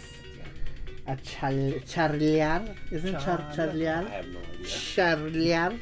Night, guys. Says I'm a gamer. Good night, Ando Gamer. There's my Twitch channel, guys. Follow me on Twitch if you want to check out the Tuesday night stream. A la orden. And we're going to stream TMN3 Shredder's Revenge on Tuesday, courtesy of Transfer. So thank you very much, Transfer, for that. I really appreciate that. And then we'll be back here on Wednesday, and then back on Twitch on Friday, and then back here on Saturday. So back and forth, back and forth. Anyways, thanks everyone for stopping in. I really appreciate it, and I will see you all next time. Bye-bye.